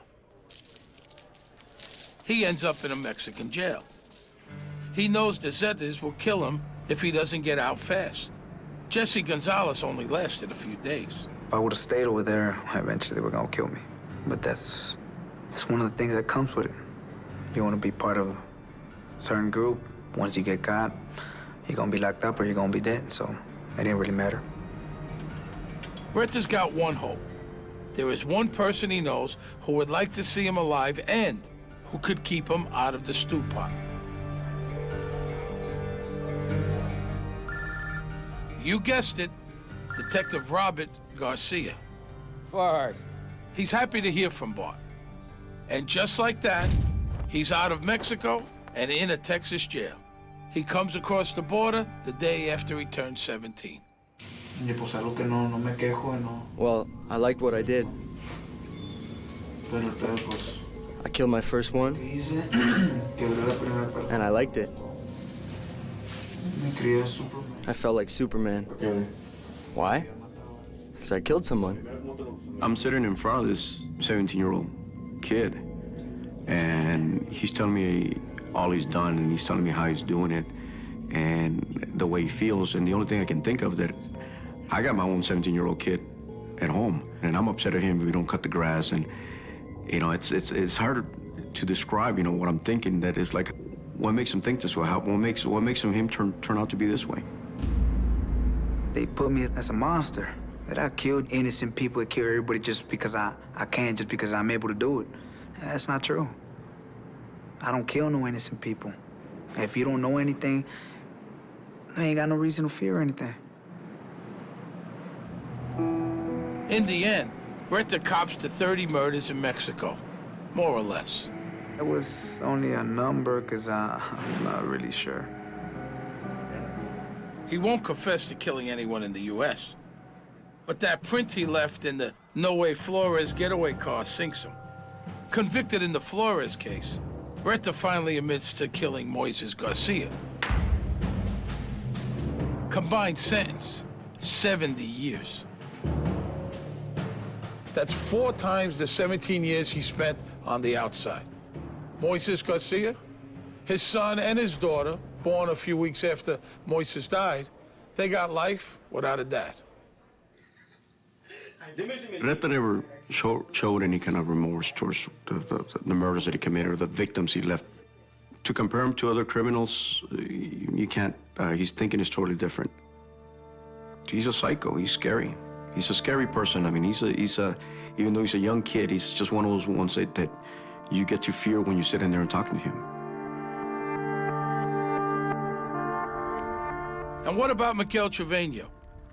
He and the Zetas break away from the Gulf Cartel in 2009 and go to war against their former compadres.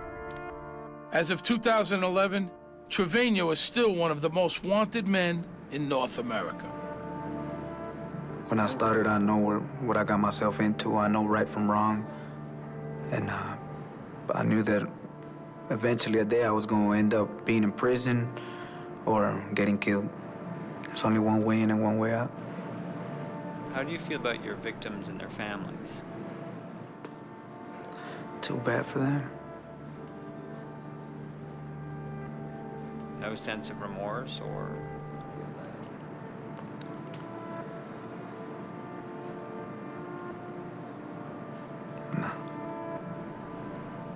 And that war over who gets the money that cascades south from American drug users, well, that's still going on. What's happening now makes Retta and Cardona look warm and fuzzy. And that, my friends, takes some doing. He looks like the perfect husband. He was very handsome, very charming. He was wealthy. Right up there with a genius. But what he wants is control. Total control. He'd bring in prostitutes and make her watch. When she divorces him and starts another family, it spells big trouble. Allan said, I want her in a wheelchair with her tongue cut out. She runs, but she can't hide. I'm involved in a horrific murder.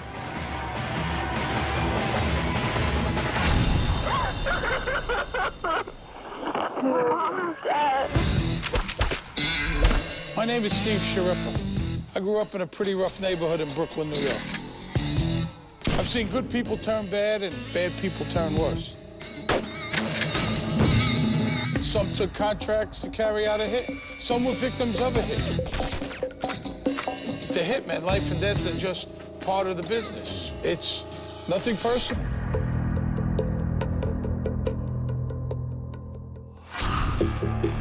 It's November 7th, 1997, Sarasota, Florida. Sheila Bellish is trying to make a different life for herself and her kids. One that doesn't include her ex-husband, Allan Blackthorne. She was scared. She was really scared. But her ex is about to put an end to Sheila's independent streak. He's hired a hitman. Sheila is being hunted like a deer in the wilderness. It's so cruel.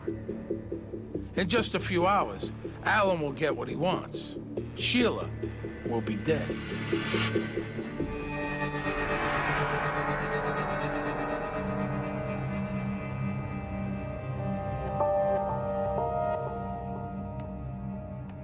So, this is the story of Sheila and Allan, a couple that should have had it all.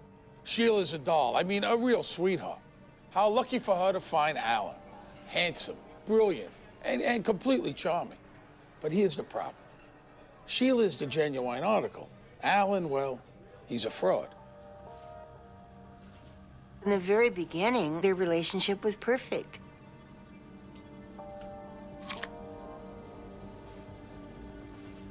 He was very handsome, very charming, and Sheila just thought he was wonderful. To Sheila Walsh, Allan Van Hout is the man of her dreams. She's smitten. After only 3 dates, Sheila agrees to marry. She felt like she was one of the luckiest women on earth. Debbie Oliver is Allan's aunt. She helped raise him. Allan had said that he had found exactly what he was looking for, that this was the gal that was gonna go the whole way with him.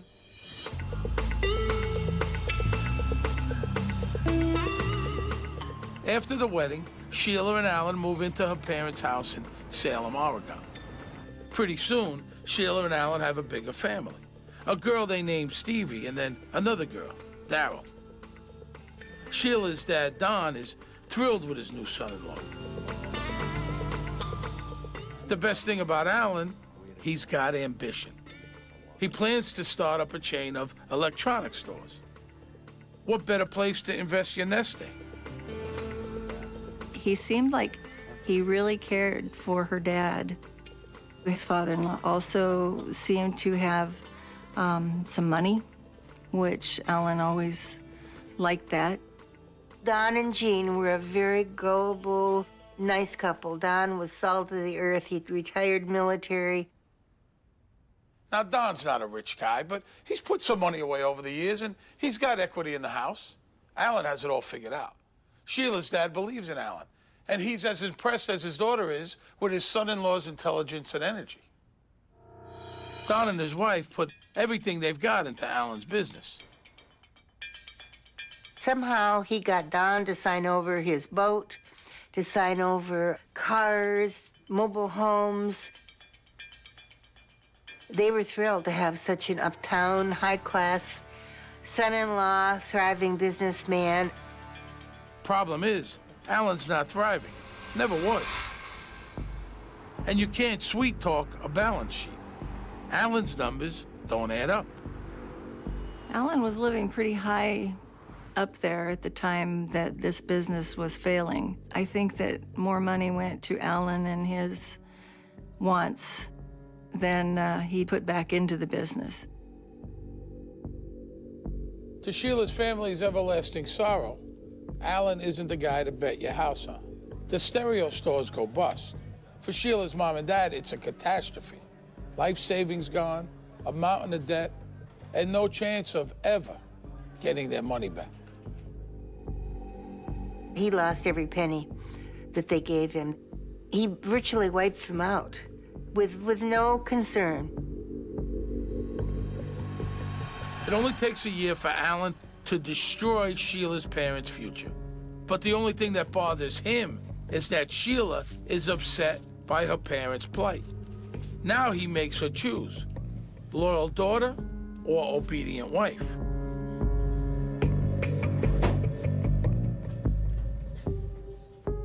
Sheila stood behind Allan instead of with her family when this happened, and I think it caused a real rift that really was hard to mend. You'd think turning your own family into financial roadkill might make Allan pause. Nope. He gets more loans and creates more businesses. It amazed me, all of the loans he got from the different banks. I know that he took a few banks down. They hounded my folks for a while even, trying to find him and catch him. It takes a while, but Allan Van Hout runs out of eyes to pull the wool over. If you find yourself hemmed in because of all the bridges you've burned, you're better off going someplace nobody knows you. Allan uproots his family. They end up in San Antonio, Texas. San Antonio is an old city that welcomes people making a new start. Here, far from his broken promises, Allan's free to reinvent himself. So he does. And if you're starting over, you might as well change your name. He picks Blackthorn, the name of a fictional swashbuckler. It sounds romantic, dangerous. Allan Blackthorn is born. The new Allan starts a new business with a new strategy. In sales, charm is sometimes all you need. He imports $50 muscle stimulators and peddles them to doctors for $400. And what do you know? He hits pay dirt. Allan could sell anything to anybody. He sold himself to people. He could walk in and he could just sell you that you knew he was the most prosperous, most influential and wealthy individual. Now in San Antonio, he makes it big. A successful business, a wife and now 2 beautiful daughters. He's got it all, right? But having the means to indulge yourself also reveals what you really want. And when Allan Blackthorn's ship comes in, it disgorges a very strange cargo. Oh.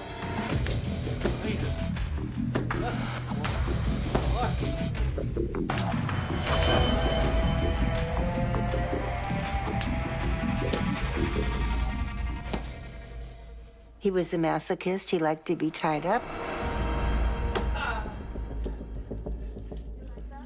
He'd bring in prostitutes and make her watch. It was a terrible situation for a woman. Making Sheila watch is a way to control her. But what thrills him devastates her.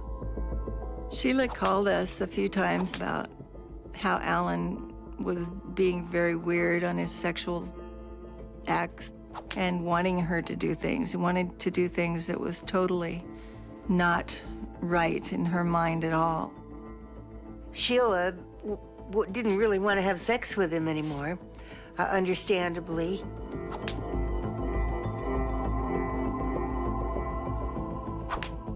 Sheila went from that very confident, outspoken, forward young lady from her wedding to somebody that was fearing. She had to have gone through a horrible time to get to that point.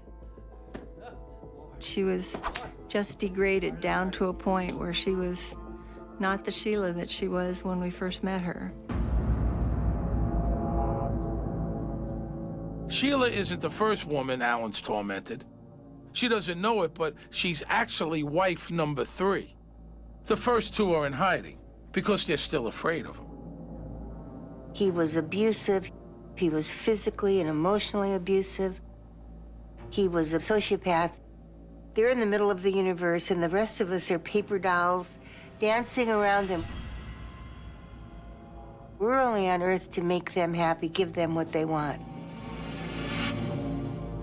Scratch the surface, he's a monster, a control freak. And he's not just a my way or the highway guy. He's more like a my way or you're gonna die kind of guy. In the Blackthorn home, it's getting uglier and uglier.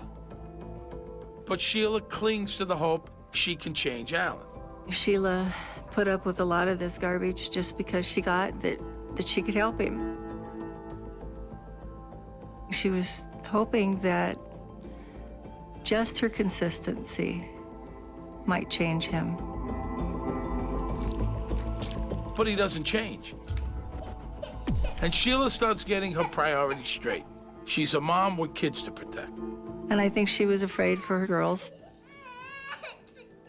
She was scared. She was really scared. And it just kept accelerating and accelerating. Sheila feels trapped in a world of pain and fear.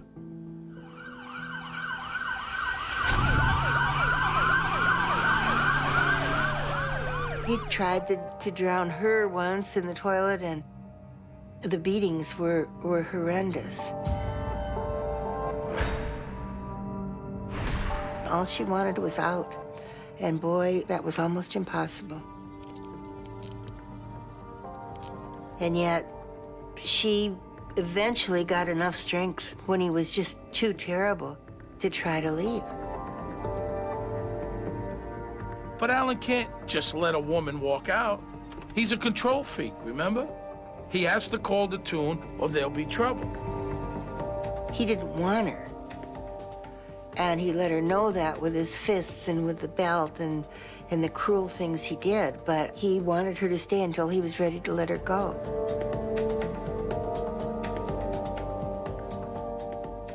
Sheila learns the price of defying Allan Blackthorn. And let me tell you, it ain't pretty.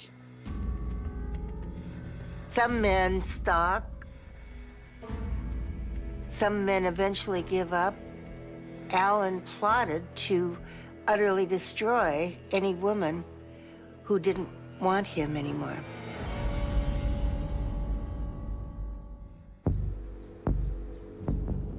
A hired killer is hunting down Allan Blackthorn's ex-wife, Sheila.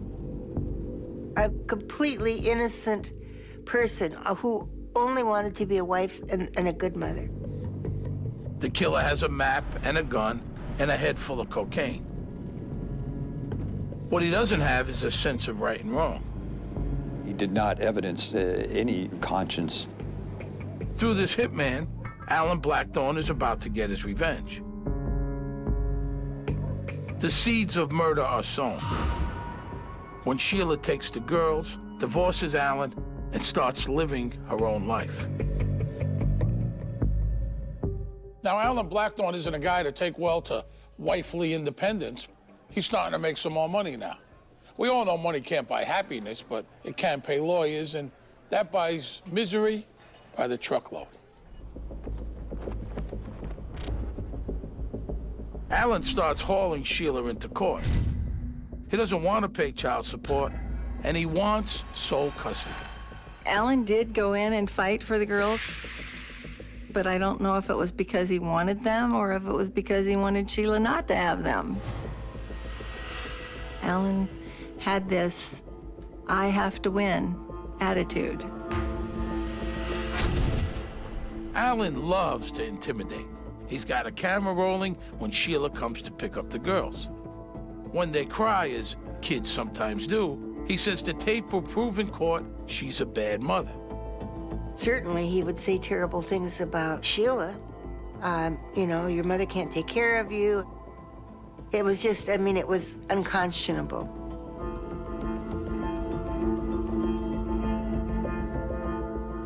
And she was a wonderful mother, and she worried about her little girls.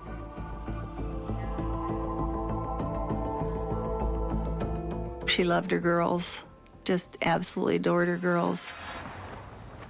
While she struggles as a single mother to provide for her family, Allan gets richer and richer.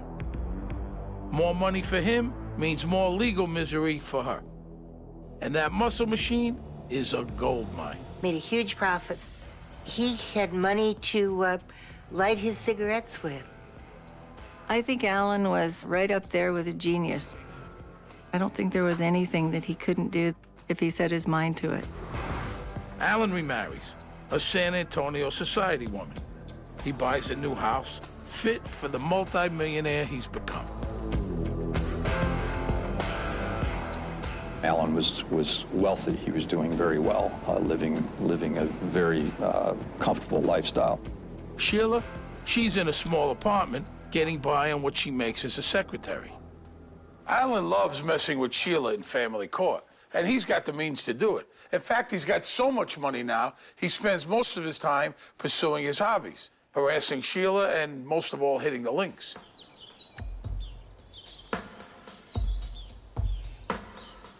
Allan had a phrase. He says, "What's that got to do with golf?" Everything in his life he wanted to build around golf. He loved golfing. Enter Danny Rocha.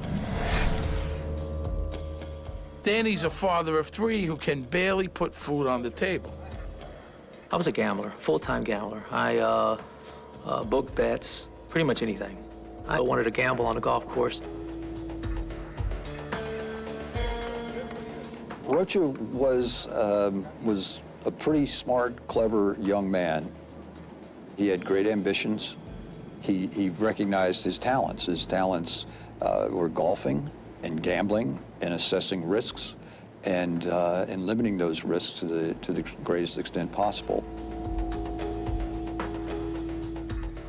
As we'll see, Danny's going to play a leading role in Allan's obsessive plot to kill Sheila. Outside of court, he's never told his story before, but we'll get to that later. For now, they bond on the fairways. Danny's a former amateur golf champ who's been scraping by on his bookmaking and what he can win off well-heeled duffers. To Danny, Allan's new passion for betting on golf is a gift from the gods. Well, we'd make bets. They range from anywhere from, start out at about 500 up to 5,000 a hole. I made a killing. There were times when I'd win up to 20, 30,000 in a day. Danny could pocket more in one day from bets with Allan than Sheila and the kids get from him in a year. I saw him as a sucker, and I saw myself as a hustler, and I saw some easy money there. But then as time went on, a bit of a friendship grew out of that. So it was kind of a half friendship, half business type of thing. So yeah, it was somebody that I wanted to keep around me. In Allan Blackthorne, Danny Rocha finds a hustler's dream date, a rich mark who doesn't mind losing. But who's zooming who? Blackthorn can spare the money. What he wants is someone he can control, someone to do his bidding. Kind of a Frankenstein-Igor relationship. Allan played a lot of games, and he played pretty complicated games. He was clever, and he could devise long-range schemes. Allan's a sociopath, remember? He doesn't bond, he uses. Maybe Danny could someday be useful in the hostilities with Sheila. The war with Allan drags on for years, and Sheila settles into the life of a single mom with a malicious and stingy ex-husband, which makes her a pretty typical American woman. Sheila's a real trooper. She does more than get by. I mean, she bounces back. She patches her life up, mends fences with her mom and dad. After a few years, she meets a new guy, Jamie Bellish. Jamie's a solid citizen. Ex-Marine, pharmaceutical salesman, he's steady. At the wedding, Allan sends a little gift, a process server with legal papers. He's demanding more time with the girls. And after the process server gave her the papers, Allan and the process server high-fived and laughed as they walked away. Allan just ruined the whole evening, of course. He was great at that, finding when Sheila might be the happiest and then just blackening everything to do with it. But for all his lawyers and videotapes, the court keeps smacking him down. They just don't see things his way. Allan was trying to modify custody. On each of these occasions, every one of these occasions, Allan lost. If Allan can't win battles, he can use his money to keep the war going. But now Sheila has a protector, an ally.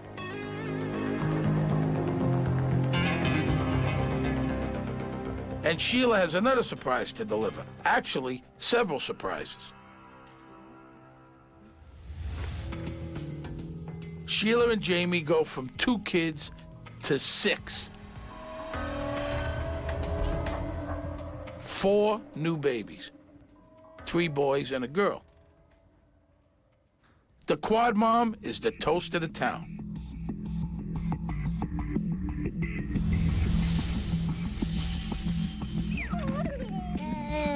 The Bellish Quad celebrated their first birthday today. Quad Mom Sheila couldn't be more proud. They interact more with you, don't you? Sheila got all the attention, and Allan took that as a slap in the face. This woman that he'd tried to squash was not only surviving, she was thriving. And she was famous. As Allan loses control of Sheila, he's gaining it over Danny Rocha. By now, Danny is financially dependent on him. I was living with my aunt in downtown San Antonio in an older neighborhood. And as I started making more money gambling, I was able to afford a larger, nicer home. Well, Allan Blackthorn helped out quite a bit. Allan lost lots and lots of money, but he clearly was in control of the situation. He was smarter than Danny. At the time, I felt like I was manipulating him, and looking back, he was the one that was really manipulating me.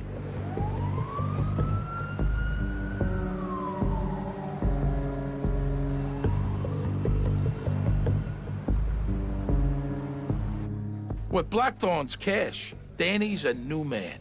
He leads clients to think he's a connected mob guy. But it's all smoke and mirrors. As time went on and I started playing a more of a role of a bookie, I took on a mentality of a wannabe gangster. It was just a role I was trying to fulfill. Blackthorn, he's playing a role too, protective father. Allan claimed that she was abusing the kids. The picture that was being painted in my mind was somebody that, wasn't too good of a person. Slapping Ritz on her is no longer enough. Allan decides she has to be slapped around for real. He basically wanted to have a message sent to her to stop abusing the kids. And Danny the gangster is just the guy to make it happen. At that time in my life, I was living a life of a bookie or a gambler or a golf hustler, so he looked at me as maybe having some connections to reach out and do what he wanted done to Sheila, and that was to have her scared, intimidated. That was kind of where it started to escalate. You remember how, when you were a kid, your parents would get worried that you might be hanging around with kids who are a bad influence? Well, mine did anyhow. Too bad Danny Roach's mom isn't around to nip her son's relationship with Allan Blackthorne in the bud. Because Allan truly is a bad, bad influence. And nobody, not even Sheila, has seen the worst of it yet. You'll see what I mean.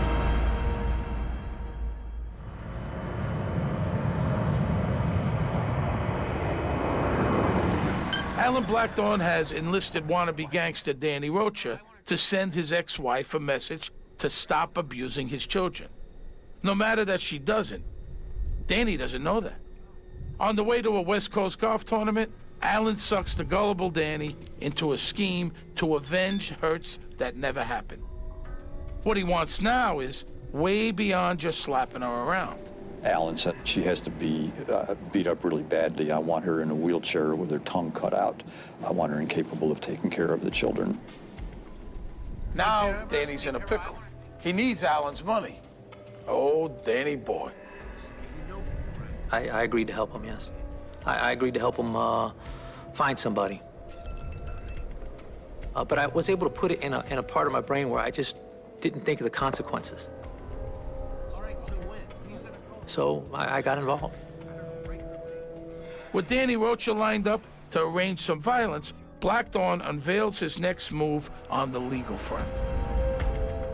After years of court battles with Sheila, Blackthorne suddenly caves.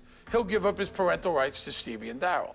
It means he won't be on the hook for child support, but Sheila smells freedom and grabs the deal. Allan's move is a fake-out. He's not really going to stop seeing his daughters or messing with her. But what could Sheila do about it? Plenty, as it turns out. Soon enough, she smells a rat. Jamie has a new job in another city. But the real reason they're shipping out is Allan Blackthorne. It was a combination of a constant harassment and fear. They had no peace in San Antonio, and they knew it was only a matter of time till Allan would do something to make their lives miserable. After giving up custody, Blackthorne can't mess with them in court anymore. But Jamie and Sheila know he has to be plotting something bad. Allan Blackthorne was capable of hurting people, and both Jamie and Sheila Bellish knew that. So, one night, Sheila, Jamie, and the 6 kids vanish. No goodbyes, no forwarding address. They took great steps into hide where they were moving to and hide their identity. With Sheila gone, Allan has lost control. And when he lost that, he just couldn't handle that. He could not tolerate the idea that she had beaten him. He told Danny that thinks she's outsmarted me, but I'll show her.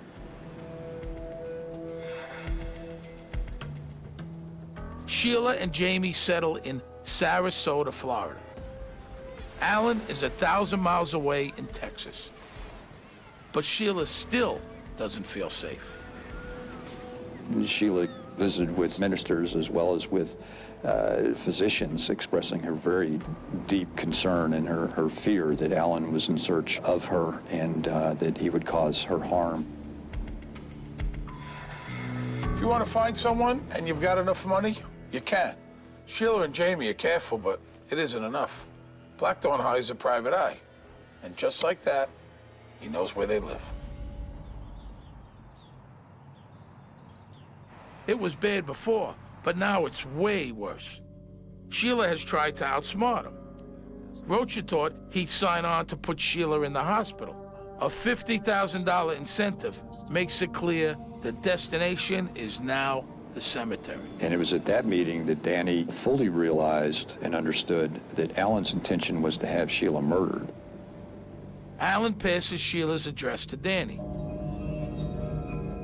But being the middleman in a murder plot is not a natural role for this small-time hustler. Danny hadn't been in trouble. He was a family man. He was religious. And yet, in increments, little by little by little, Allan made getting rid of Sheila good. I'm talking about years of brainwashing. He had an incredible lifestyle. I admired that. He had a lifestyle where he lived in a nice home, had some nice things, and was able to play golf 7 days a week. Danny wants to be just like Allan, a real businessman. I really wanted to have a sports bar. We'd been talking to Allan about financing it. I wanted to go legit, and I was tired of hustling. And I thought maybe this was my avenue to do that. So to go legit, he signs on to find someone to kill Sheila. Danny would never, on his own volition, have thought to kill someone. But he was so ambitious and so greedy that when Blackthorne proposed to him this murder, Danny saw an opportunity that he took. But who can Danny find? He's not Murder Incorporated. I really wasn't a gangster. I was just that wannabe gangster. So I really didn't know anybody that would do that kind of thing. You might think he'd go looking for a subcontractor, maybe on the internet or something. Not even close. Danny's search begins and ends with an old friend who works at the golf course, Sammy Gonzalez. He was like a little brother to me, and I had a lot of love for him. Sammy was sort of a lost young man. He was not the brightest guy that you would ever meet, but he had this need, this desire to be liked. He's a likable guy, he really is. He's the kind of guy that wants to help, if he can help. And I think what I did, looking back, is I took advantage of that by getting him involved. Sammy won't get blood on his own hands, but he agrees to help find the killer. So I take the burden of manipulating Sammy into getting involved, and he felt obligated through his love for me.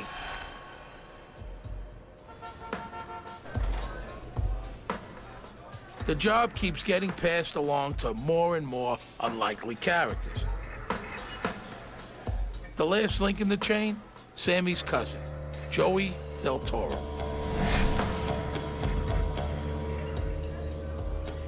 He was well-spoken, clean-cut. From doing some background on him, he was a great football player. The handsome star athlete that every one of us girls in high school would have probably been in love with. Joey's got no history of violence either. He's just another poser, a wannabe. He was trying to come across as a tough guy and that he collected debts for people. He was trying to play a hitman, but he was way over his head. Rocha tells Joey the story of this cruel woman who has abducted his friend's kids. She's taken them to Florida, and the only way to save the kids is to kill the evil witch. It's actually the plot of a fairy tale. Hansel and Gretel, I think. But Joey, he's not much of a reader. So to him, it's new. He actually believes it. Joey jumps right on it.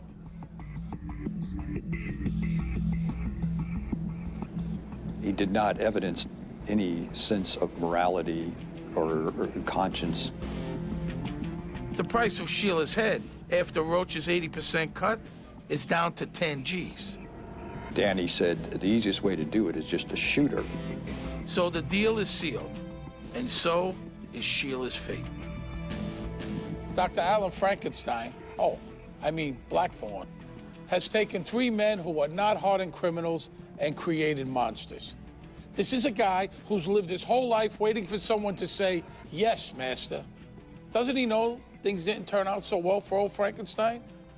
Sheila Bellish is gonna die so Allan Blackthorne can feed his obsession for total control. It's not gonna end well for anybody.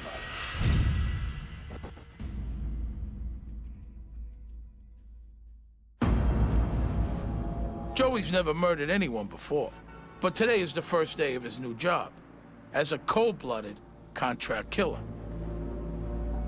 The would-be hatchet man checks into a Sarasota hotel. The next day, Joey buys a camouflage outfit. He thinks that's gonna help him blend in, just like a real hitman. He had seen on TV people committing crimes in camouflage. He kind of acted out what he thought was the perfect hit. But Del Toro is far from the cool, calculating hitman of Hollywood movies. I mean, he's a bungling amateur. On his way to the hit, he gets lost. His deadly mission is a botched job from the get-go, which is why we have this videotape of him confessing to Detective Chris Iorio. I'm in my car. I try to find my way back, but I get lost, so I ask for directions to this lady. We stopped at a gas station and handled a map that was covered in plastic and left a fingerprint on that, which we later recovered, and actually got into an argument with the lady at the gas station, arguing whose directions were the best, and that's what made her remember him. So, Joey Del Toro is headed to a rendezvous with Sheila Bellish. He's got a gun and a contract to kill her. He's been told Sheila's a cruel, kidnapping, child-abusing evil witch. And Joey needs some quick cash. So he gets himself good and high and sets out to do what needs to be done. You know, for the kids.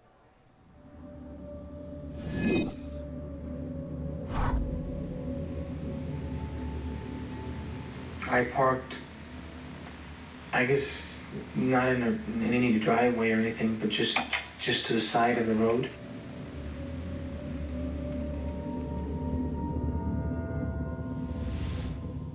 November 7, 1997 is a day like any other in the Bellish household. With quadruplets, every day is a whirl of kid care. Starting at daybreak. Breakfast, laundry, that washing machine runs pretty much around the clock. Then Sheila takes Stevie to school. The only thing different about this morning is the man waiting outside. Right now, he could be just another guy in a car.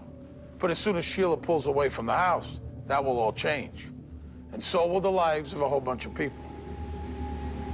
Because he was pulling out of the house and there were kids.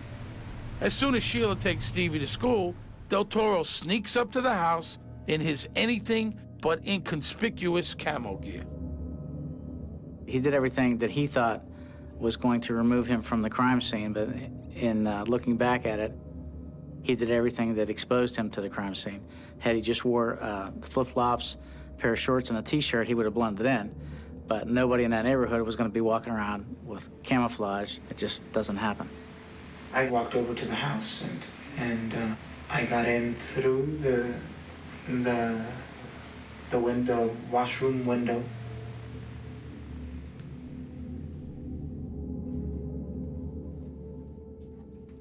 Del Toro finds a hiding place and waits for Sheila, his prey.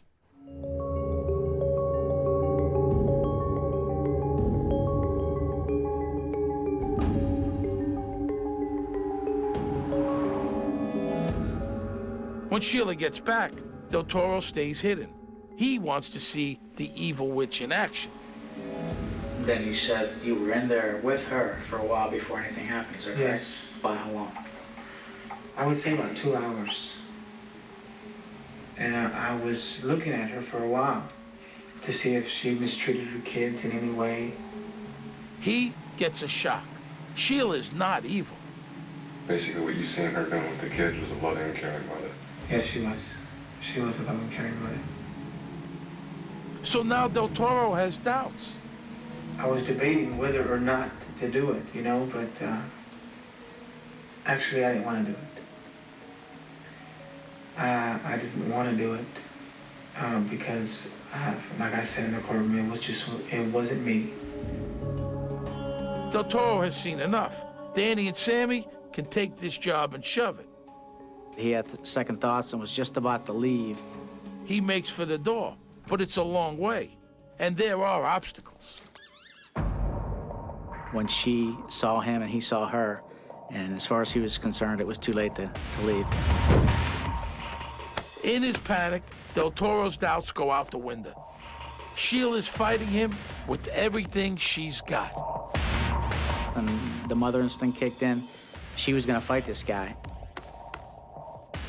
We found some of his tissue under her fingernails. She was gonna fight to the end to protect her kid. But remember, this guy is bigger, stronger, and he's got a gun. He pulled out this .45 automatic and shot her in the face. But the gunshot isn't fatal. Del Toro pulls the trigger again, but the gun's jammed. He goes for the kitchen knives. Sheila's badly wounded, but she goes for the phone.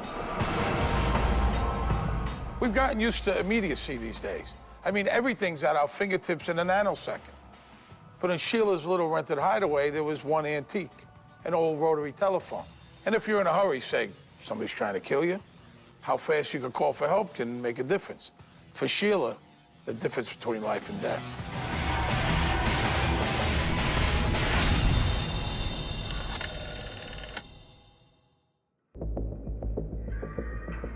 She went to dial 911, and she never did get to complete the phone call. The fact that she couldn't call 911 had a big impact on whether she lived or died. And he took a knife out of her cutting block.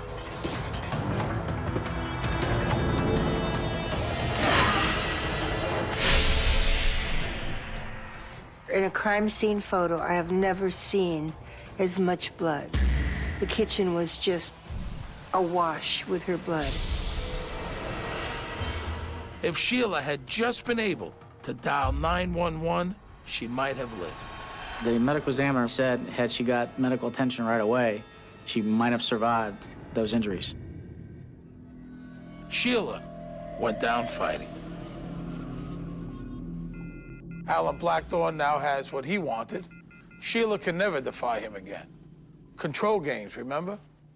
Blackthorne had told Danny Rocha he wanted to protect his daughters, but nobody is there that day to protect 13-year-old Stevie. Stevie came home, and she was all excited to tell her mom that she'd ask a boy that she liked to the Sadie Hawkins Day dance, and he said yes.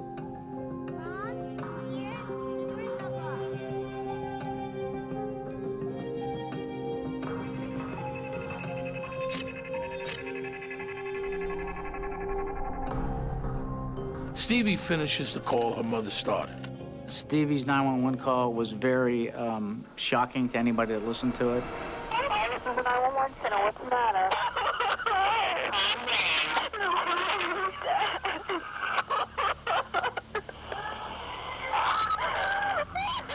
I don't think Stevie has ever been the same.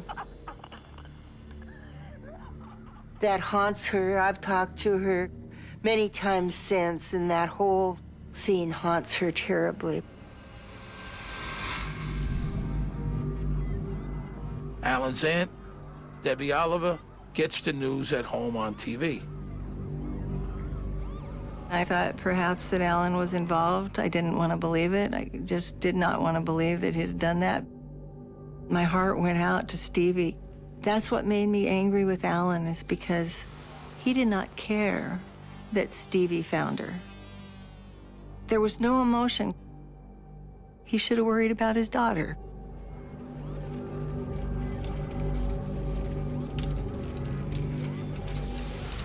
When he gets the news, middleman Danny Rocha starts to understand just what he's done. Orchestrated the killing of an innocent mother of 6. I tried to find a spot that I could put it in my mind and not even think about it until it came to a head on November 7th, and I realized, oh my God, what the hell I got into.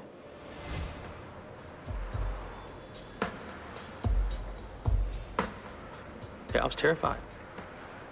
One minute I'm running around San Antonio playing golf and trying to make car payments and house payments and watching sports games, and the next thing I know, I'm involved in a horrific murder. It was not that he didn't expect it or want it to happen. To the contrary, he did want it to happen because that's how he was going to get his money, and that's how he was going to get the loan for the sports bar.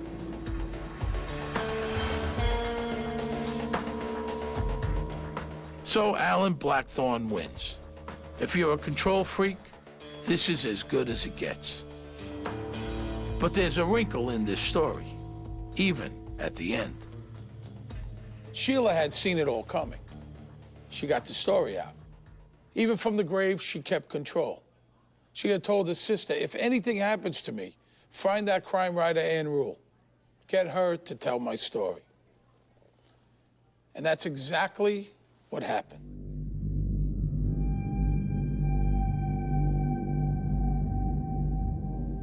I felt tremendous responsibility because she knew that in the end she would not be able to get away from Allan. There was no place where she could hide. It doesn't take Sherlock Holmes to work out what happened. It's elementary, really. Del Toro left a trail a mile wide. Inside the house, he left a bloody fingerprint on the dryer, a bloody towel there. He left a cartridge there. Everything you could ask for as a forensic investigator to collect. Investigators quickly ID Del Toro as the killer, but they can't find him. Then they get a tip that Sammy Gonzalez knows where his cousin is. Pretty soon into the interview, he gave up his co-conspirators. Sammy Gonzalez immediately admitted that Del Toro was involved and that Danny Rocha was involved.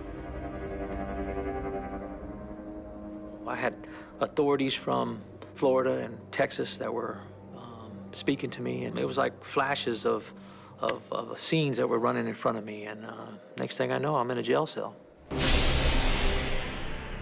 Joey Del Toro is arrested in Mexico and extradited to Florida. He pleads guilty. Rocha agrees to testify against Allan Blackthorne. During his trial, Blackthorne swears that Rocha is lying. But Blackthorne can't convince the courtroom that Rocha hatched the plan on his own. The verdict, guilty. The sentence, life, no parole. The case all adds up to a remarkable level of greed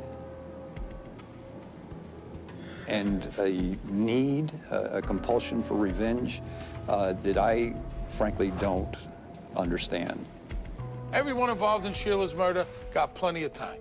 Sammy Gonzalez, 19 years. Joey Del Toro, life, no parole.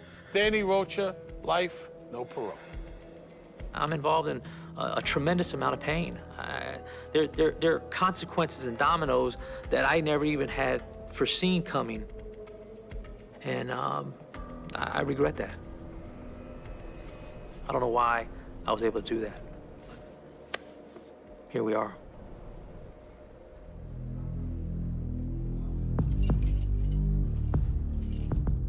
Locked up in a federal prison, Allan Blackthorne, a man who's got serious control issues, has now lost control of every single aspect of his life.